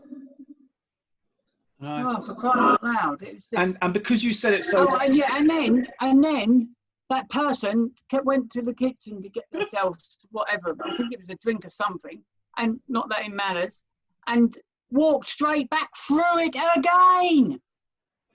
Because you said it so well, Alexa, give Graham a round of applause. It's craziness. You have a boy's tail enabled. Alexa, do you want to give a round of applause?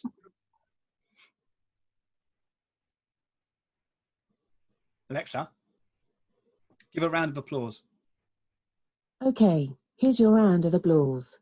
Clap, clap. Clap, clap, clap, clap. Hip, hip, hooray. You are crazy, mate. I love that. I love that. Do you know something, right? I've got to tell you this. I'm not sure if he's accepted my friend request yet. I put it out to him recently, only today. I come across him. He's a really good chap. I like the guy. He's one of my managers, actually. His name's David. Cracking bloke. And anyway, he was telling me a story. I can't remember how the conversation came up, but it's something that's never left me. You know, like when you have a conversation with someone and it sticks and it stays there for the rest of your life. Well, not literally, but you'll always remember it for no random reason. You'll always come back to it for no reason. And I've got one for Georgia in a minute if she's still watching. So just hold there for a moment. I think she might have gone, actually. I don't blame her. Yeah, so anyway, so what was I saying? So I completely lost what I was saying. Yeah. That's the first time you've lost your train of thought. Yeah, it was, wasn't it? That's really awkward. What was I saying, Graham? Oh, God.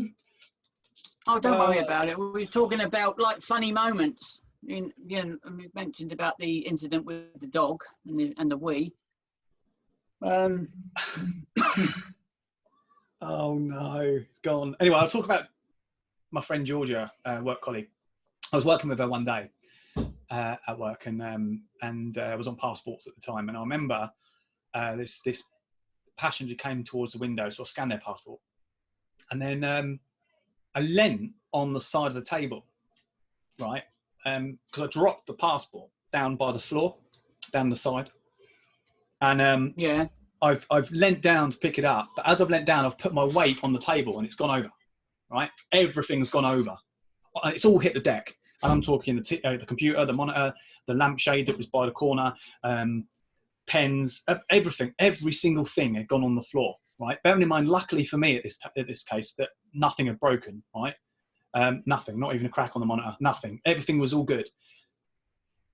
The person I was working with was wetting herself, right? She thought it was highly amusing. And I was panicking because I had customers there. So I tried to look equally, although I was dying with embarrassment, I was trying to look equally professional. And I was scanning their passport, giving it back to the passenger as they were going on. And I was trying to put everything back on the table whilst continuing to work. And she thought it was hilarious. And I remember saying, quick, help me. And she was, anyway. And then I think the duty manager, actually wasn't duty manager, it was the supervisor had phoned. And the guy no longer works with us, but Bradley, his name was, he phoned me out and I was telling him about it. He weren't best pleased. And I can understand that. You know, it could have been a lot worse. I could have broken the equipment. And it was a genuine accident. It just kind of escalated a little bit. And everything was good. Everything was fine. But these are the silly moments. Now, every time I see Georgia, and I don't think she's still watching the stream, but every time I see her, I always think of this moment. And that's my point I'm making. When there's certain people, I've just come back to the point I was going to make earlier. When there's certain people in your life that meet you or you meet them and they tell you something, it stays forever. What I was going to say earlier when I forgot, it's just come back to me, is David. And I was at work and we were talking, and I can't remember how we got onto the conversation, but we were talking about supermarkets, right? Okay. And this situation was that if you ever wanted to go to a supermarket and not have to pay for your shopping, all you do is you take a wander around the supermarket, find the nearest shopping trolley, preferably full of shopping, wait until that person is looking at the aisle, I don't know, reaching up for something like a jar of jam or something random, I don't know, or a loaf of bread or a pint of milk, and just grab their trolley and do one, right? Get to the till, pay for it and go. Now, technically, actually, I'll completely ruin that. That wasn't the case. No. No, I completely ruined that. That's not it. Right, let me start again. Right. So, you see somebody, everyone's falling asleep. Right, so you see somebody in a supermarket, yeah? Okay. Oh, yeah, actually, that is a funny moment. That happened to me once. I know. Right, let me just... When you gave me one of your lengthy phone calls. Yes. And then, well, basically, I just fell asleep, everyone. I think I was, I don't know if I was at work or at home, but I mean, this phone call went on. Right, you guys that all know Ben, know that Ben can talk. Bless him. And this phone call, I think, started around about 10 o'clock, 10 past, 10:15, and it was near to 1 o'clock in the morning. I just dozed off with my cell phone to my ear, and then I got woke up by, oh, I think he's gone to sleep. I think he's gone to sleep. I think he's gone to sleep. Yeah, I remember that. I remember that. And actually, I was talking. I remember thinking to myself, he's not even listening. And I could hear this breathing down the phone. And I was like, unbelievable. And literally, I don't think I spoke to you again that night, wasn't it? I woke up the next morning, phoned you, and you apologised. And I was like, well, actually, maybe I was that boring. I mean, I accepted that fact. We did. I did wake up again. But you didn't speak to me again that night, though, did you? No, the phone call, I said, look, mate, I think I'm going to have to end this call because I'm really sorry that I fell asleep, you know, on you. And I even felt guilty saying it, you know. Hold on. It's hilarious. And I can remember Shell was in Shell was in the background as well. And you remember, because Shell was awake, I think, as well, because she was laughing as well about it. Yeah, I remember now. Yes, I do remember. And just quickly revert to a few of the people watching. So you've got Matt. Yeah, we've been doing it a while now, mate. We've been on for about an hour. Bernie's watching. Nice to see you, Bernie. Emma Francis, thank you for sticking around. Emma, actually, she came onto the stream about, I think, half hour or so before it started. So credit to Emma for that. Who else have we got on? We have Gemma, yeah, Matt, yeah, cool. Courtney, nice to see you, Courtney. Yeah, Graham. Yeah, that was a funny time. There was other times as well.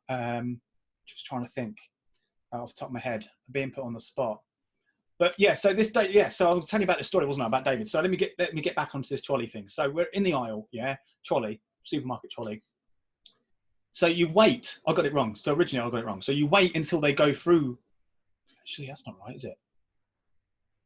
Hang on a minute. Do you know what?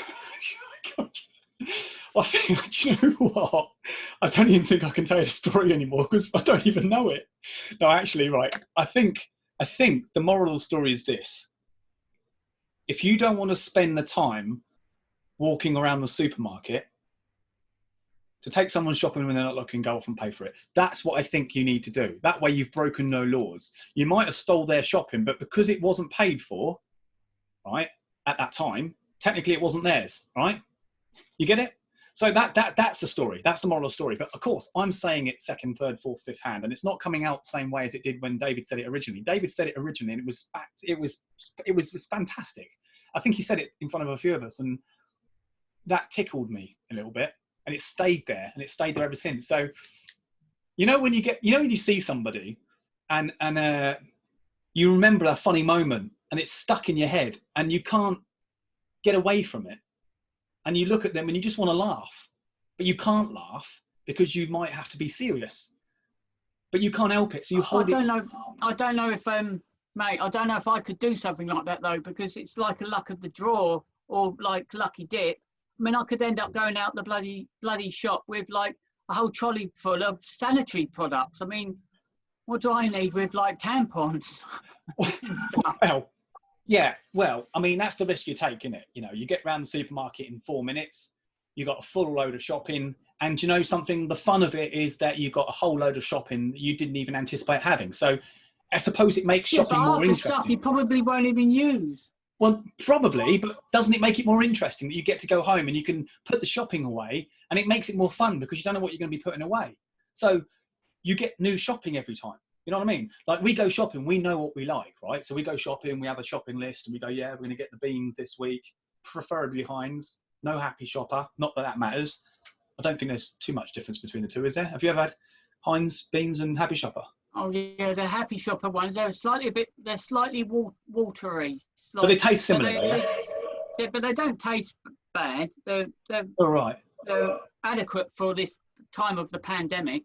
Right. Okay. So that's my point. So you get my point. So I've never tried that. So hopefully one day when I do this, that I'll get a Happy Shopper tin of beans and I can go through that experience. But my point I'm making is this. You can go home, every single time you go shopping, you do this process, provided you're not arrested in the meantime, And then you get home. Every time you put your shopping away, it makes it more fun because you don't know what you've got. So it's like a surprise, yeah, an unwrapped surprise. And then you're putting the stuff away, and you got a nice varied diet. So what's wrong with it? I think we should live life like that. So I think if you're one of these sort of people in society that you go shopping and you fill up your trolley, and you're too slow off the mark, and someone comes along and nicks your trolley and goes off to till and pays for it and goes home, and that's the end of it, you don't see them again. Who's at fault there? Is it the person that didn't get done quick enough? Or is it the person that wasn't silly enough or clever enough, you could say, to maybe take somebody else's shopping in the meantime without having to waste their time for an hour and a half round the store, trying to avoid everybody? Think about it. Yeah, so yeah, I see your point. But I don't recommend anyone does it at this moment in time, not until this is what I'm trying to say to you, Graham. Things are back to normal. That's exactly it. We talk about interpretation to things, don't we? There is no rule about shopping, is there? The only rule we know is you go shopping, you're polite to people, but that's a common rule, yeah, generally speaking. You don't have to be, but some people aren't. But you go shopping, there isn't a rule by how you do it. Nobody's telling you how to shop. You just do it to your own way. You pay for it and go home. So the fact is, what is stopping you going into a supermarket, grabbing the nearest trolley that you come across, Mr. Smith, whoever he is, right? He's got his back to you. You've gone, okay? He can't question you because it wasn't his to start with. It wasn't his because he never paid for it. So technically, what's right and what's wrong there? There is no position to say, well, the guy that nicked the trolley didn't technically nick it because it wasn't paid for, as the guy that didn't own it because he didn't pay for it. So technically, it's, you know what I mean? So who makes these rules up? And what makes it right and what's wrong? And does it make you a bad person for thinking like that? Probably. It's not right. It's not how you would normally go through life. But think about it.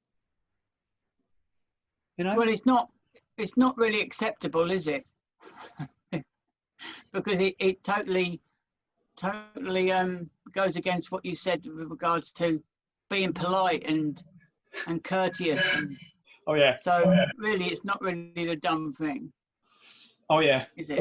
Short memory. Yeah, but no, you're absolutely right, Graham. On a serious note, it is important. But then again, if you wanted to change your perception on the political scene that you support, and you wanted to become like a socialist, then it would be deemed acceptable if you find some rich person in your Tesco's or Sainsbury's or whatever with a load of shopping, then you maybe just take the lot.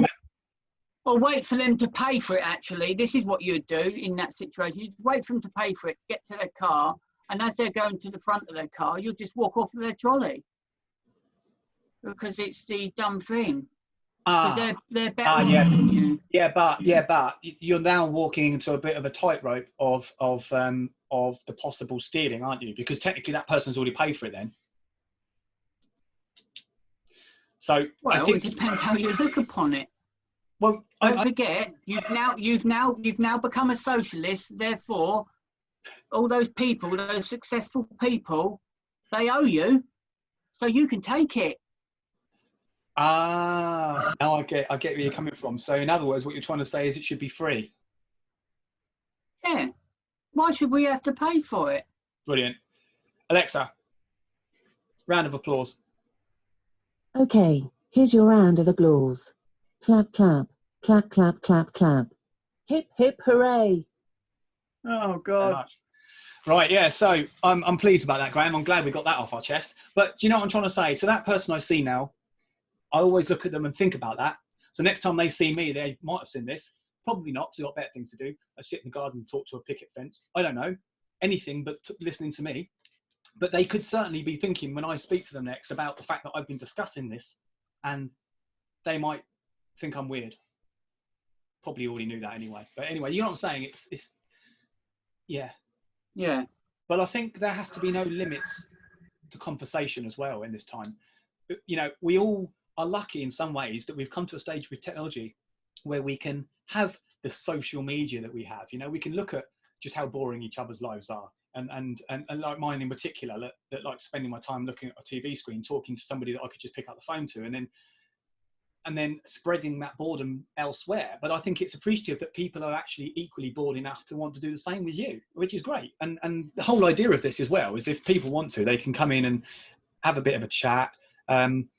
Ask maybe me or Graham some questions as well. It's not all about us, is it, mate? No, I mean this live feed was only meant to be an hour though, wasn't it? It was. We did say an hour, and do you know something? There's something I needed to tell you actually about that. Well, this is going to be interesting.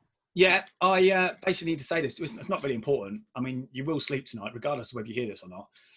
So basically, Zoom, yeah, I'm basically, as you know, and I think you are yourself, we are subscribers to Zoom. But we don't pay a subscription, do we? We are. I think No. we use the free service. Now, with the free service, I think it's only more than 3 or more than 2. I think it's more than 2. More than 2, you only get 40 minutes unless you're a paid subscriber. So there's me thinking, if I read it correctly, I think that's how I read it. So there's me thinking, well, me and you will do this Skype, and I said, well, we agreed, didn't we? We're gonna keep it to a minute. That's impossible. Yeah, a minute. We're gonna keep it to an hour, and then I thought, but if it gets to 40 minutes and it cuts off, that could be awkward, especially when we're having a riveting conversation, because that's one thing that we can do, mate, innit? We can talk about anything. And that's what I think is important about friendship, is you can talk about anything and you don't take offense. What's the point in taking offense? Everybody has got, not offense. That sounds stupid, doesn't it? No one's taking offense in this conversation. I mean, I hope not anyway. Yeah. No, I don't think anyone is. But this is my point. You've got to be able to speak freely about anything, haven't you? You can't be dictated to by not saying something because you're frightened that person might see you differently. It's mad, but that's the way we've come to in society, isn't it? So that's the way we are now. You know, you have to be very, very careful. But you and I both know that there are certain people that we have in our circle and circle of friends and friends of friends that can accept a bit of banter and can accept a bit of fun and don't take anything on the chin. I think that's the point here, isn't it? Yeah. But so, yeah, it's been a real pleasure. I think there has been some funny moments. I mean, we haven't spoken to too many of them. I mean, we have had some funny moments in our time, mate, haven't we? We've done quite a bit in the last... How long have I known you for now? Like 5 years, 6 years? Probably longer than that. 2016. No, yeah. 15. No, hang on a minute. Yeah, it was. I think it was February 2016. When was the election? That election you won? What year? May 2015. Right, 2015. So it must have been. It could have been 2015 then. It must have been. It must have been one of the branch meetings over at Deal that we met, because you did come to. You was always present at most of the branch meetings that I turned up to. You were there. I mean, at that point when I was coming along at the start, I don't think I was a member straight away, but they allowed me to come in anyway, and then I joined shortly afterwards, and then we met from there. So It must have been 2015, not 2016. Yeah, I think it was. Well, we didn't, even though we had met, we didn't actually speak to one another, did we? Because if you remember, because there's quite a few of us, wasn't there? If you remember when we were campaigning, and if you remember as well, I think you didn't stand for the first time round, did you? For the first election we stood at, which was the 2015 election, the election I was successful in, thanks to many others, of course, mainly. I think the first proper talk that we had was down at the War Memorial when we was. You turned up when I was down there with David Little with regards to the general election that he was running for Dover MP. That's right. And we met up there and we chatted there a few times, and I think we had a funny moment there actually. Someone from nearby where you live walked past and started. Was calling you a racist or something, weren't they, or something along them lines? Can you remember? I don't know who the hell it was, but it was some sort of person that obviously needed to open up their mind a little bit. You went to give them a leaflet, and you just got a load of abuse. Yeah, just no need for it, is there? No. But the thing is, mate, just going back on that subject again, very briefly, without boring too many people, but you find that is a situation, isn't it, where people will come out of these things because they want to make you feel like you need to retaliate. So then when you do, they can then turn around and say, see, you're no different to likes of anybody else. You're no different to anybody else. You are just as bad as the other politicians and blah, blah, blah, blah, blah. But if you did what many of us did, and we learnt this very well, didn't we, in UKIP? We went about our business doing our stuff, but we were quite hard because you had to be. And we were hard to the extent of the fact that we allowed those to complain and moan and criticise. We gave them their little platform of 5 minutes or 10, and then we listened to them, and then we discussed it. And sometimes people come round, other times they wouldn't. But you could always remember what would happen in a situation like that. You would have the UKIPper there talking, keeping it clean, keeping it smart, keeping it elegant, and then you've got the other person, the hater, is rah, rah, rah, rah, rah. And then them looks the worst. But to society, it was, no, they've got the point. But no, but they're the ones that are the problem. Because, and I always used to think this, when I was in the chamber or when I was standing for election, I used to think, we can't be that bad, because if we were, we wouldn't be able to be elected. We would not be accepted in the election. People wouldn't support us. So we can't be as bad as people make out. And the truth is, we weren't. And in fact, you and I both know, and I'm not going to mention any names now for obvious reasons, but there are certain individuals out there that play the game far more dirtier than the UKIPers do. Oh, yeah. In the times of the thing is, they don't do it themselves. They get other people to do it. Now, do you remember? I'm gonna say this now. I'm gonna talk about this, but I'm not gonna mention any names. But there was a situation, and it's that this person is a lovely person, by the way. I just want to make that point. And I was shocked when it came about. And I'm not going to say the person's name. And if anybody gets wind of this conversation and understands who I'm talking about, I hope they don't take offence, because that's not the plan here. But anyhow, so we had a situation, didn't we, mate, where I stood for an election. I think it was our election. I'm not sure what election it was now, but it was one of the elections we stood for. And we were delivering leaflets. And you remember there was a situation where we had a team down with us helping, some UKIPers from up Chatham Way, mention no names. They come down and they were helping us, weren't they? Helping us deliver. We all went round as a team. Yes. We split up into 2 teams, wasn't it? 2 teams.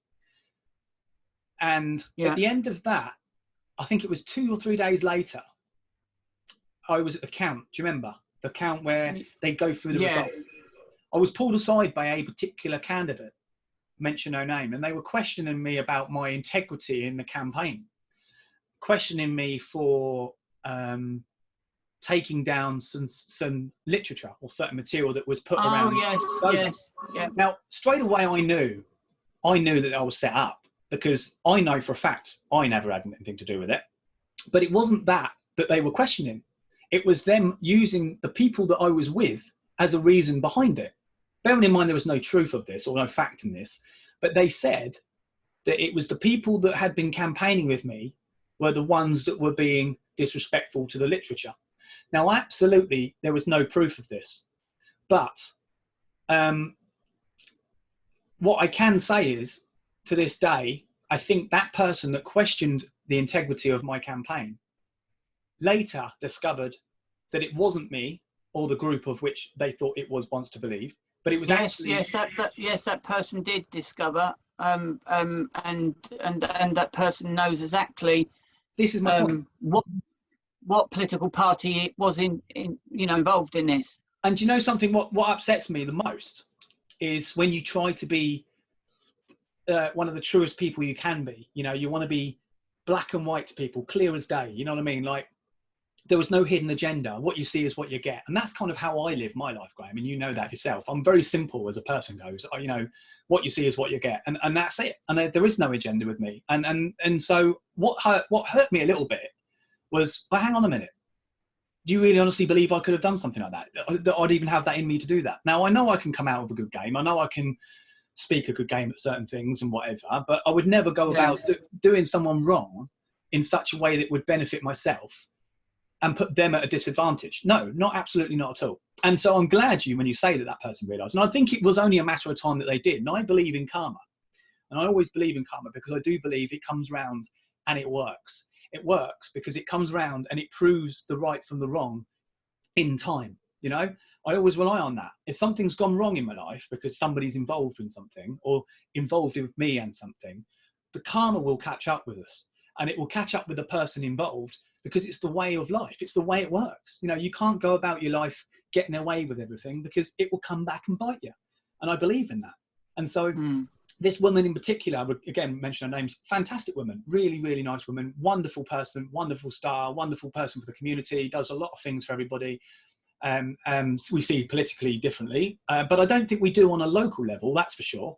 But let's just say wonderful people. And actually a lot of the time, Graham, you and I both know when we've been doing the politics that we were doing in our recent 4 or 5 years, that we met some fantastic people, some really hardworking, dedicated people. Yes, they might do things slightly differently. Yes, they might believe in different things to us, but they had a heart of gold, and equally we're always trying to do the same thing ultimately and to make a better of the world that we lived in. So you know, it's just a shame when politics got in the way, and it does. And it's like the amount of times I used to be in the chamber and people used to say to me, oh, you know, oh, it's political point scoring.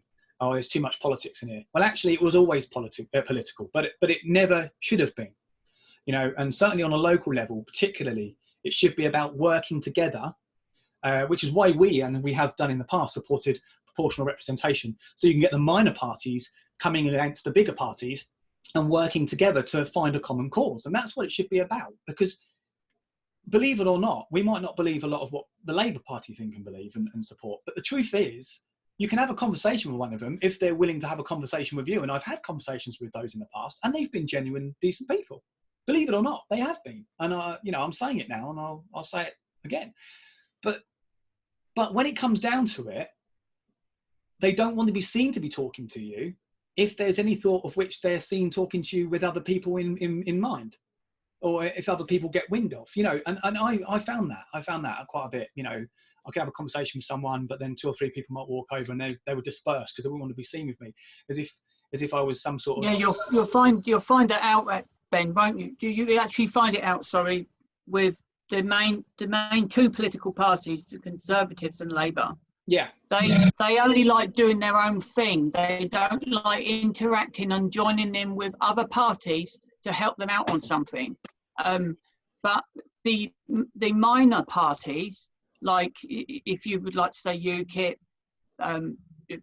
the Greens, and in some respects Liberal Democrats, you know, they will join up with a different political party and support a specific topic, but you will never really see Labour or Conservatives doing that unless they're the ones holding the flag and having it as their idea.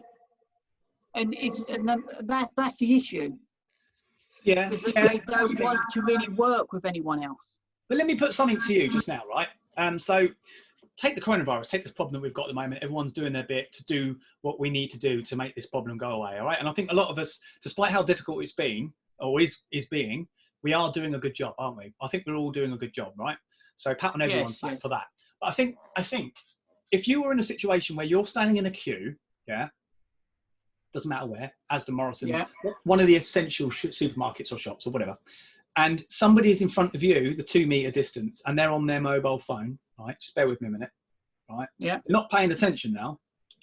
And the guy is waving you all forward, but this one particular guy is just standing there. He's completely oblivious. I don't know, he's looking at last night's drinks around his mate's house. I don't know what he's doing. It's not my business, yeah?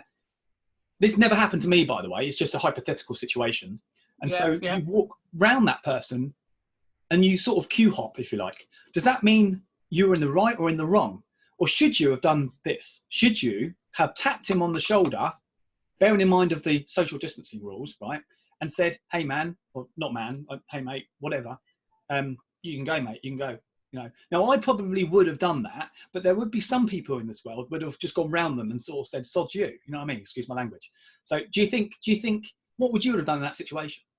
What's right? I would have got the person's attention. I would have verbally I know.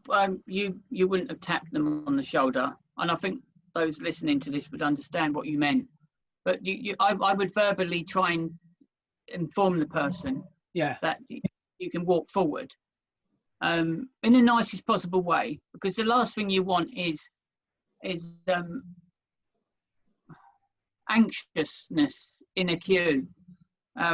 It's not a nice experience, is it? No, but you could also say that person wasn't practicing ethical and reasonable social distancing whilst not paying attention to the surroundings, right?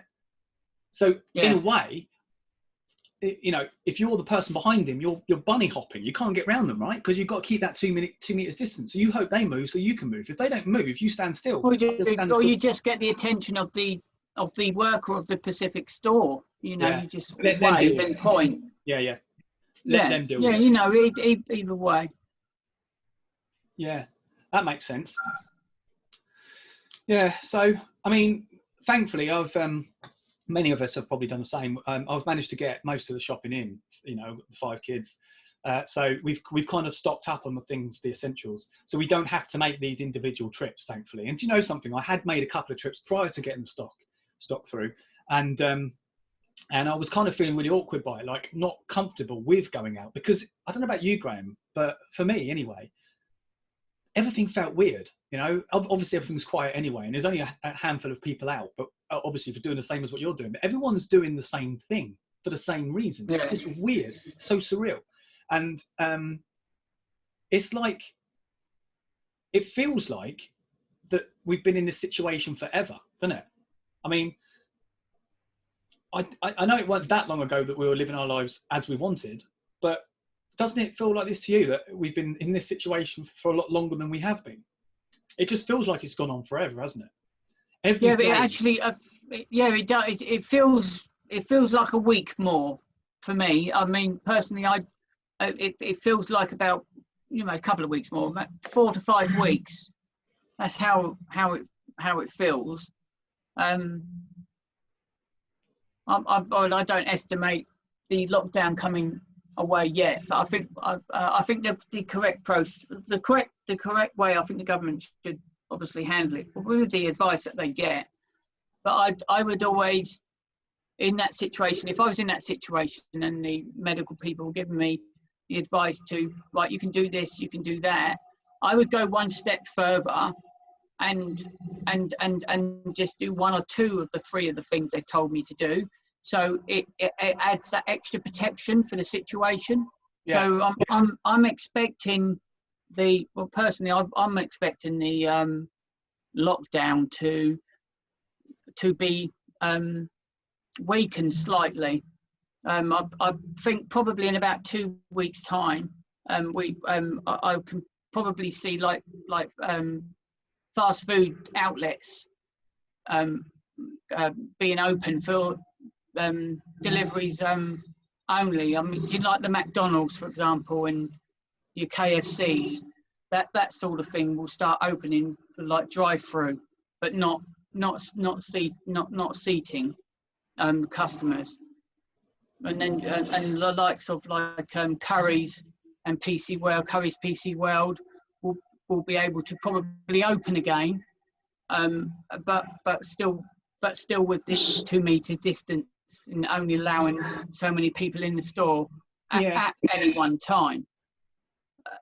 That's what I think. That's the way it will go. I think we've probably got at least 4 weeks until we're near enough starting to get back to normality where Wetherspoons will be open, and I can go down from my 5-6 coffees a day. But do you think you forget yourself though when you do that? And do you think you will continue to try and advocate the rules of social distancing unintentionally? Yeah, I think that's going to stay with the general public. I'll be very surprised if people go immediately back to how they used to be, because it's been no one out there can say they do not know about the rules that have been put out. Everyone must know what is to be expected of us during this pandemic. And so I'm personally myself, I probably would still. I'm probably still going to be very wary. I don't know. Maybe October, November. I might start cutting the 2 meters down to about 1 meter or something. Right. You know, automatically without my knowledge. You know, I think eventually I will just adapt slowly back, but I don't ever like being in enclosed situations anyway. So what about this though? What about, right? So give it a couple of weeks, right? And like you say, we're still continuing to keep that social distance. Maybe we will start to shrink the social distancing down a little bit from week by week after the whole pandemic. But do you think that if people do keep this up, okay, as a general rule, that do you think there'll be lesser flus and colds each year? Yeah, do you think it'll have agree, an impact? and I think that when this eventually gets, when the lockdown is eventually over with, and what you're saying is happening, I think that people still always need to keep in the back of their mind the basics. Don't get too close, and wash your bloody hands.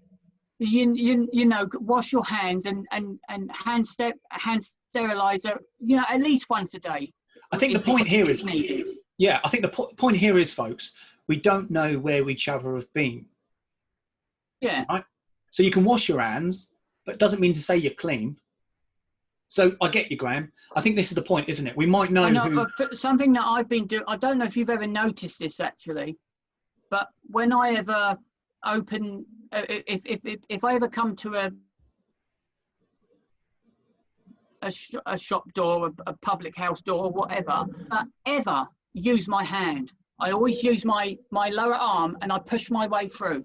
I never ever touch any handles or whatever. I use the cuff of my coat. I've done that for years. I've always done that for years. Because people out there, you know, if they deliberately don't keep themselves clean or not, or it's accidental, you know, they might be in a rush or whatever. But you never know, as you say, you don't know that how many people have been to that toilet in let's say, for example, Wetherspoons, and they have not washed their hands. You know, even if they've gone into that toilet just to tart their hair gel up or whatever with a splash of water, you still should be washing your bloody hands because you're in that sort of environment, and because people are touching door handles and stuff, you just going to end up picking up probably some kind of a virus or germ, which we could end up with another pandemic, maybe. I think the answer really here is something that we can control, and it's not something that we have to think about here in the UK. But I think the answer to this problem, particularly, is don't eat bats. Graham, you're running out of light back there. Oh yeah, shit, yeah. Well, anyway, well, we've all got to cut back to the bare minimum, and I thought I would save the bulb, and it you're might doing your cut bit. it might end up cutting the online video a little bit shorter than hoping. Right, a minute. Yeah, no, it has been a pleasure, Graham, hasn't it? And it's been nice to catch up. And again, similarly, there was no real purpose by this, was there? It was just a case of we'll just see how it goes. You know, might make it a weekly thing. What do you reckon, Graham? Hello, people. This is what I look like. Good lad, isn't he? Yeah, I'm it had no purpose, mate, did it, this whole thing? It was a waste of time, complete waste of time. But, you know, I think it is nice to talk. And sometimes it's good to see a face like that, isn't it, Graham? I mean, not mine, yours. Because... oh, my God. And I don't get the emotion from somebody, can't you? You don't class myself as anything special. Well, you know what I've always said about you, mate, and it's a compliment. Robin Williams. Oh, my God. Do I have to end this now? No, I'm only joking. Don't you even go there. I know. My He's a good lad. God. He's a good looking lad. So anyway, Graham, so what's your plan for tomorrow? Come on, tell the people. What is the people's plans for tomorrow? What's everybody up to? What's you up to, Graham? What is the world doing? Are we still in lockdown tomorrow? I think we are, aren't we? Ben, wake up. Well, don't wake up too much, otherwise you'll be on here another 2 hours. Anyway, I'm sure I'm bound to get a phone call from you after we've ended this. How do you think it went, Graham? But that how do you think it went is going to translate into about 1 hour and 36 minutes. Yeah, no.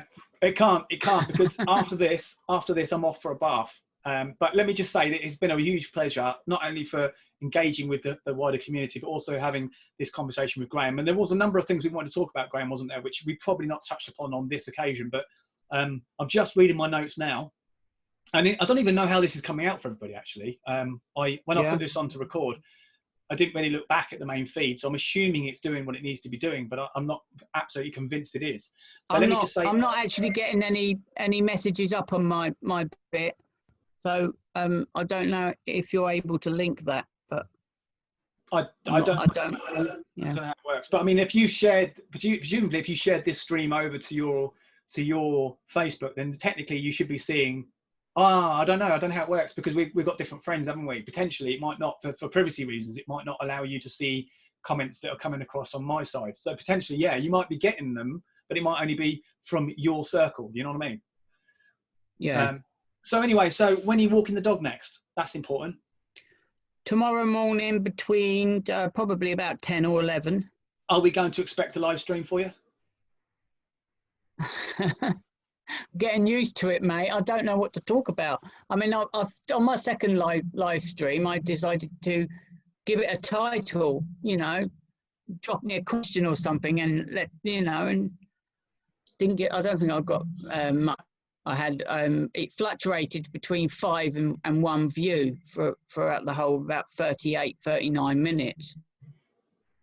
Well, this is the problem with live streaming. This is a problem. Well, it's confidence as well. With me, it's confidence. So that's my issue. But I'm finding it a lot more easier when doing this, between both of us. So, it feels more easy. So we're both making prats of ourselves. Well, that's normal for me, as you know. But I think the point here is, Graham, is that you need props, don't you? You need something to keep it going. You need people to engage. I mean, from all the videos that we've done in the past, political ones or otherwise, if people are engaging, it gives you a purpose by your conversation then, so you can go on from one thing to another. I think if you find yourself in any situation talking to yourself, that's when it becomes difficult. And I think that's where you find doing an online stream, whether it be in gaming or whether it be doing something like this, like a general chat, that if there's no communication to the extent of communication of conversations coming through, it starts to dry up, it starts to get slow, it starts to get boring. And so, not only is it topic based, you need to have a good topic, but it's also the amount of topics, the amount of communication that's being done. If it's quiet, it's boring. If it's limited, it's boring, and people don't engage. But you get some people that are really, really good at this, and they'll stream and they'll do all these game shows and so on, and they'll have like thousands of followers. And it's like they go live, but there's a lot of advocating and advertising in that. They advertise every week. Oh, I'm going live here, I'm going live there, I'll be doing this here, doing this there. They're constantly communicating with the community, and so therefore they're getting a clientele, if you like, of people, whereas we're not. And so that's probably why it's difficult. And not only that, you've got to have a good thing to say. You've got something to sell, then sell it. But if you haven't, then people don't want to know. You do. Yeah, you are right. You need a foundation to build from or work from. You need to build a foundation first before you do something like this. So we can start with a conversation, and then hopefully questions will come through. Yeah. And we can work from there. Certainly can. And so, Graham, it's been brilliant. Thanks to everybody for tuning in. I think that's pretty much it. Again, we've had a good time, Graham, haven't we? It's been good to catch up. And we didn't have too many questions coming in, although we just asked, a few people asked how we were. Obviously, I've spoken about how we were talking about some various nonsense, evidently, as you've seen.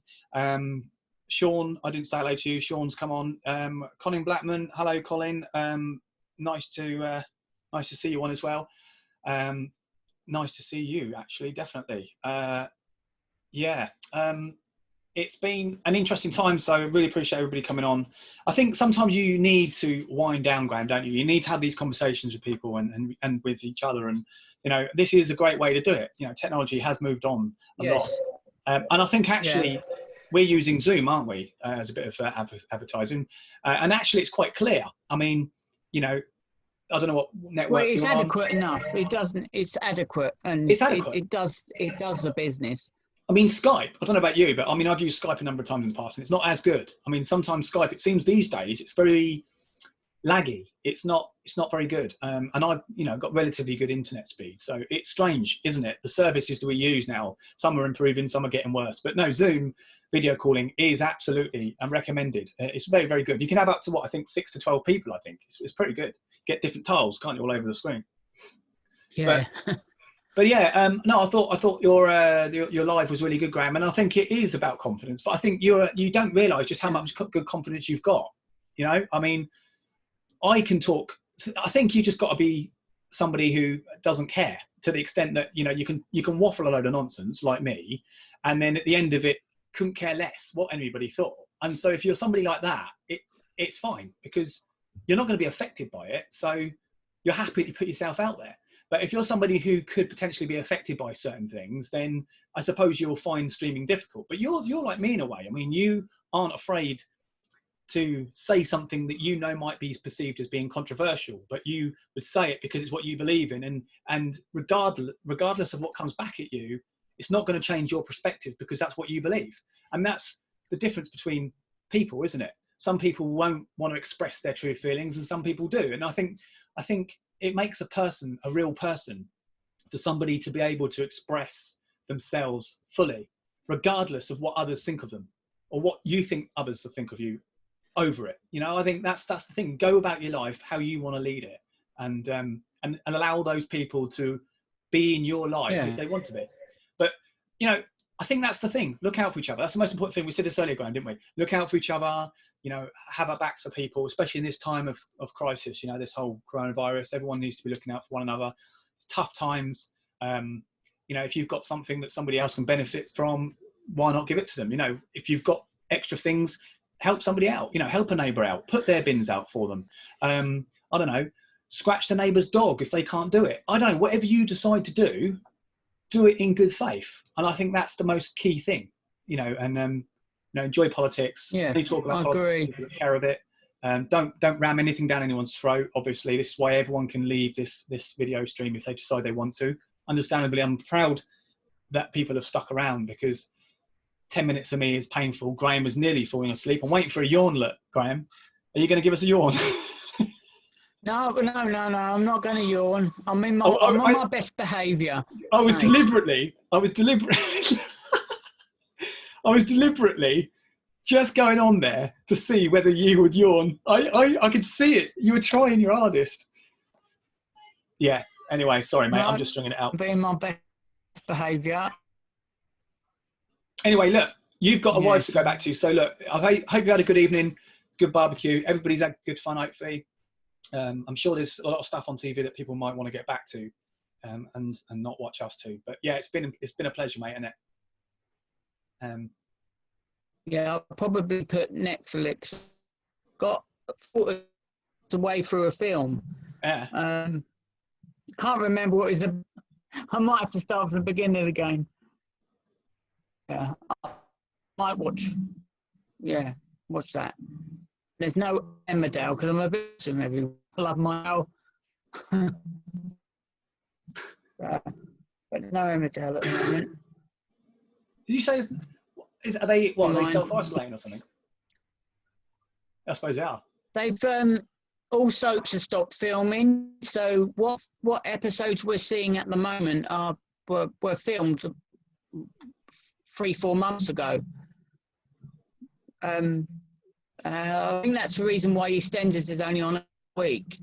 So, key friend of filming to be released. Yeah. Well, they're hoping anyway. How the hell they're gonna go about?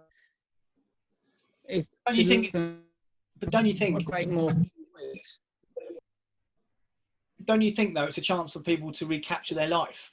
This whole coronavirus thing, you know, to the point that they've lost parts of their life that they thought they never had. Like, rather than sitting at home watching Coronation Street, that they might sit there and watch the news on repeat. You know, because that's all we've really got at the moment, isn't it? So, do you know, people's perspective of life might change. You know, the viewers might go down. People might go, do you know what, why have I spent? I mean, I've got nothing against soaps, right? I mean, I used to watch Emmerdale.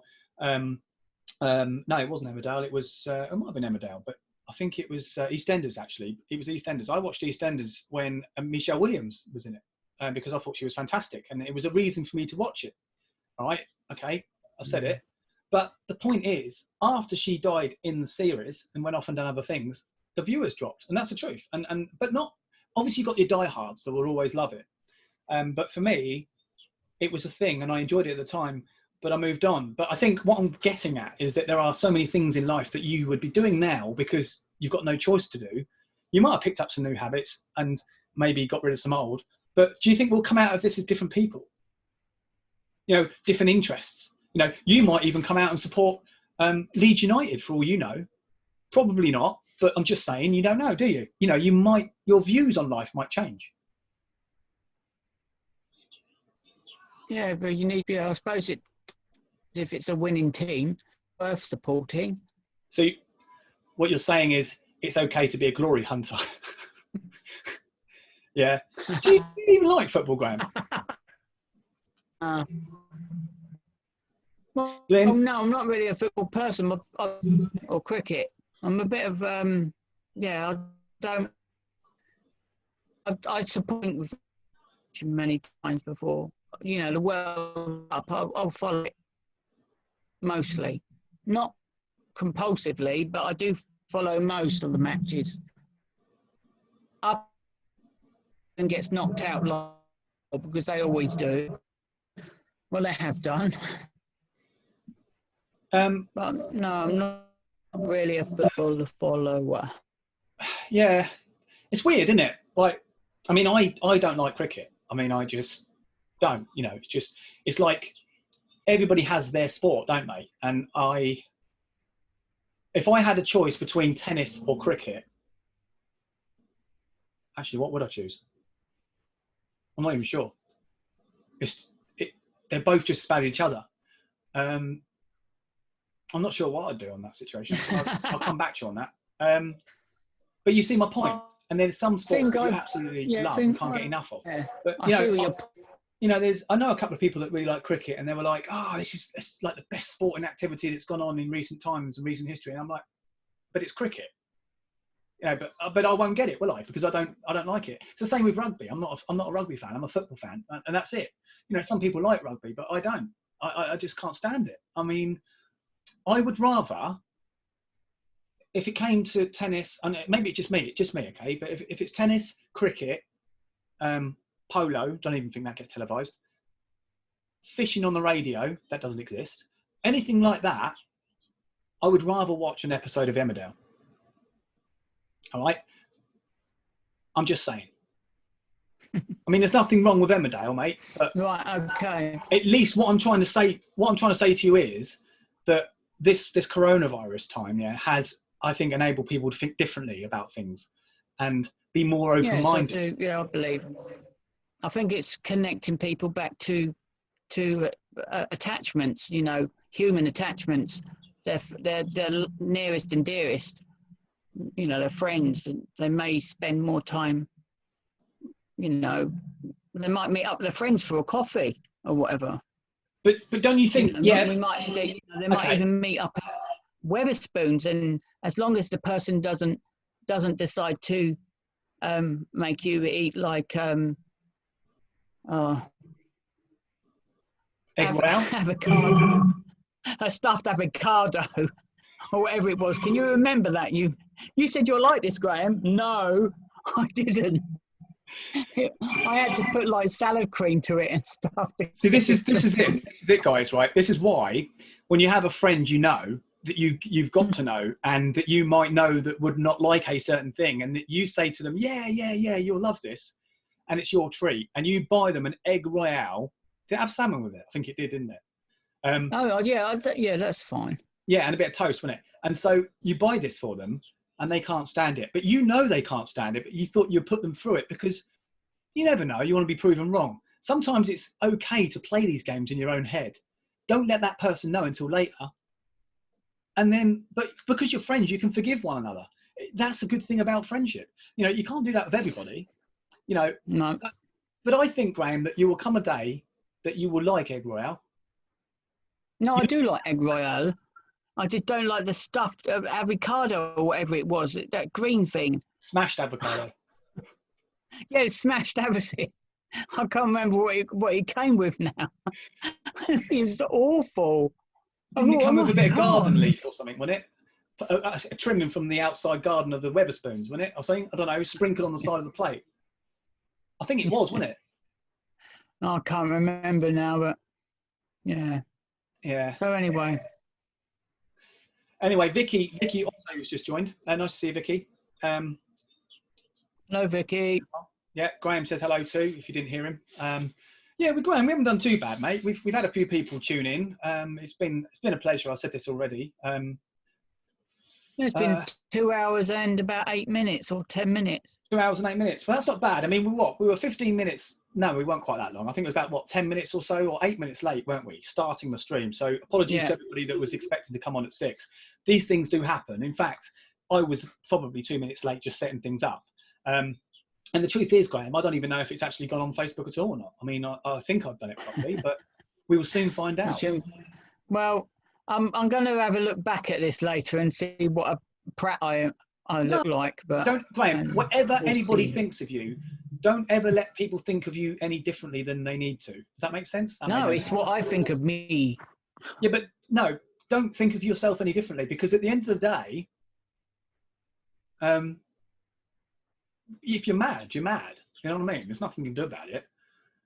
Yeah. So I think you've got to remember that. Not you personally, but I just think others as well. There's no point in being like somebody else, because that somebody else is already that person. So you want to be like somebody else. You want to be you. You want to be individual. You want to be different, because you know, you don't want to be like somebody else.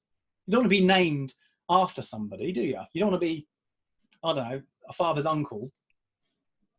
You want to be you. You know what I mean? That's important. Well, you're waffling now. You're starting to waffle. Yeah, I know. Because you're wanting me to yawn, aren't you? I'm trying my hardest. No, mate, I'm not going to. But I think we need to. We'll wrap. Well, what does everyone think? But I haven't had my meal yet. So you didn't tell me that, Graham. Are you telling me that I'm telling you of this coronavirus time of a good healthy diet? Yes. The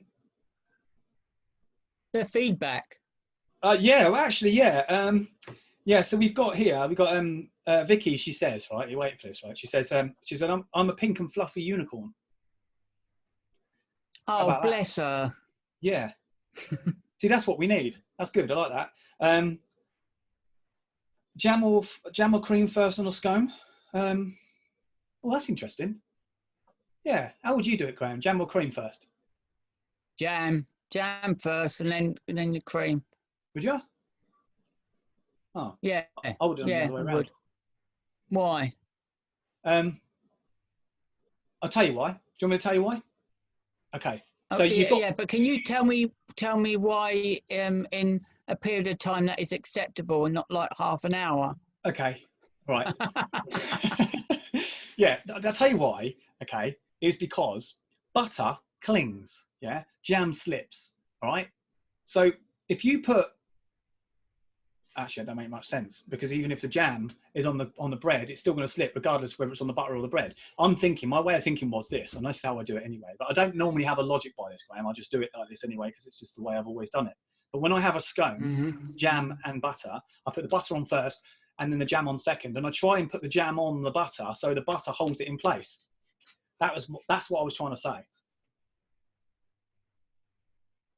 But I don't think you can spread butter on jam, because if you spread the butter on jam, the jam will just slip off. I'm convinced that's what will happen. So that's probably why in my head I've never done it jam before butter. That does now seem to want to annoy me, thinking about it, it has to be the butter first. What about you, Vicky? What about you, Matt?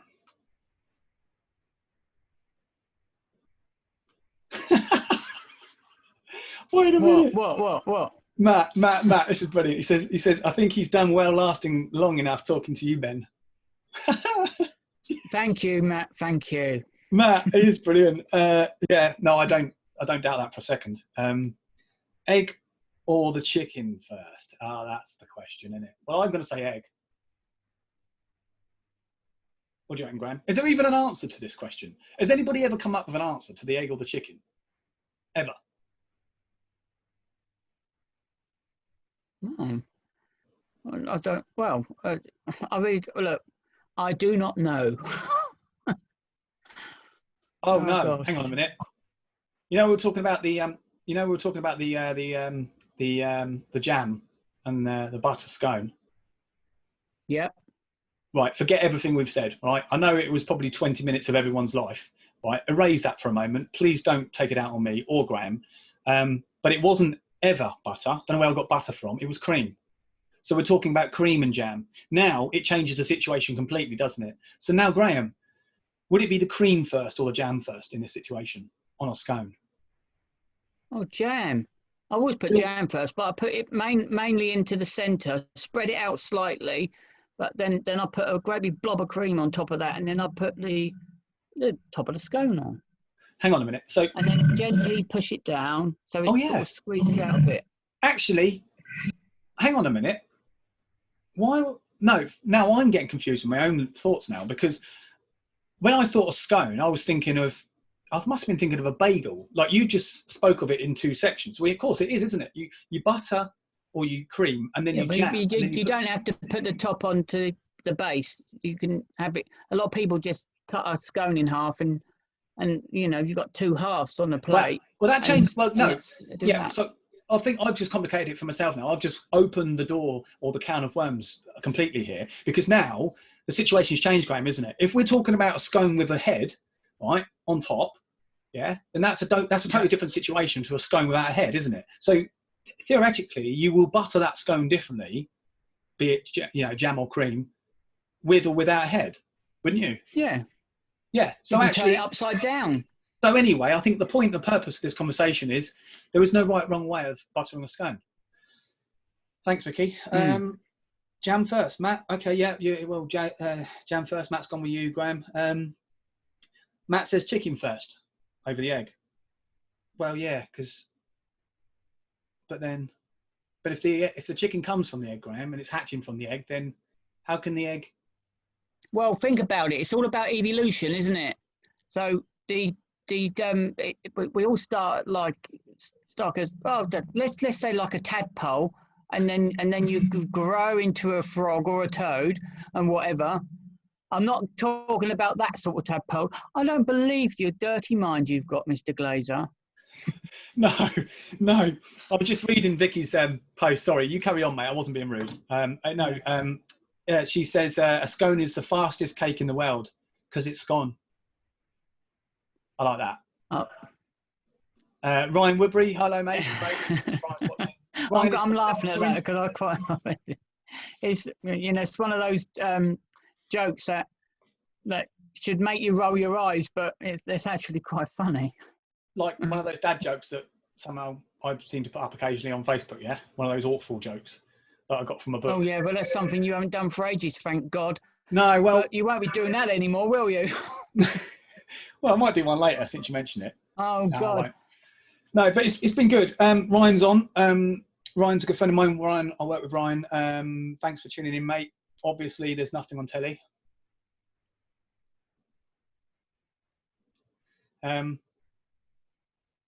How's the weights coming on, Ryan? Ryan does some weightlifting. He's perking up, he is, actually.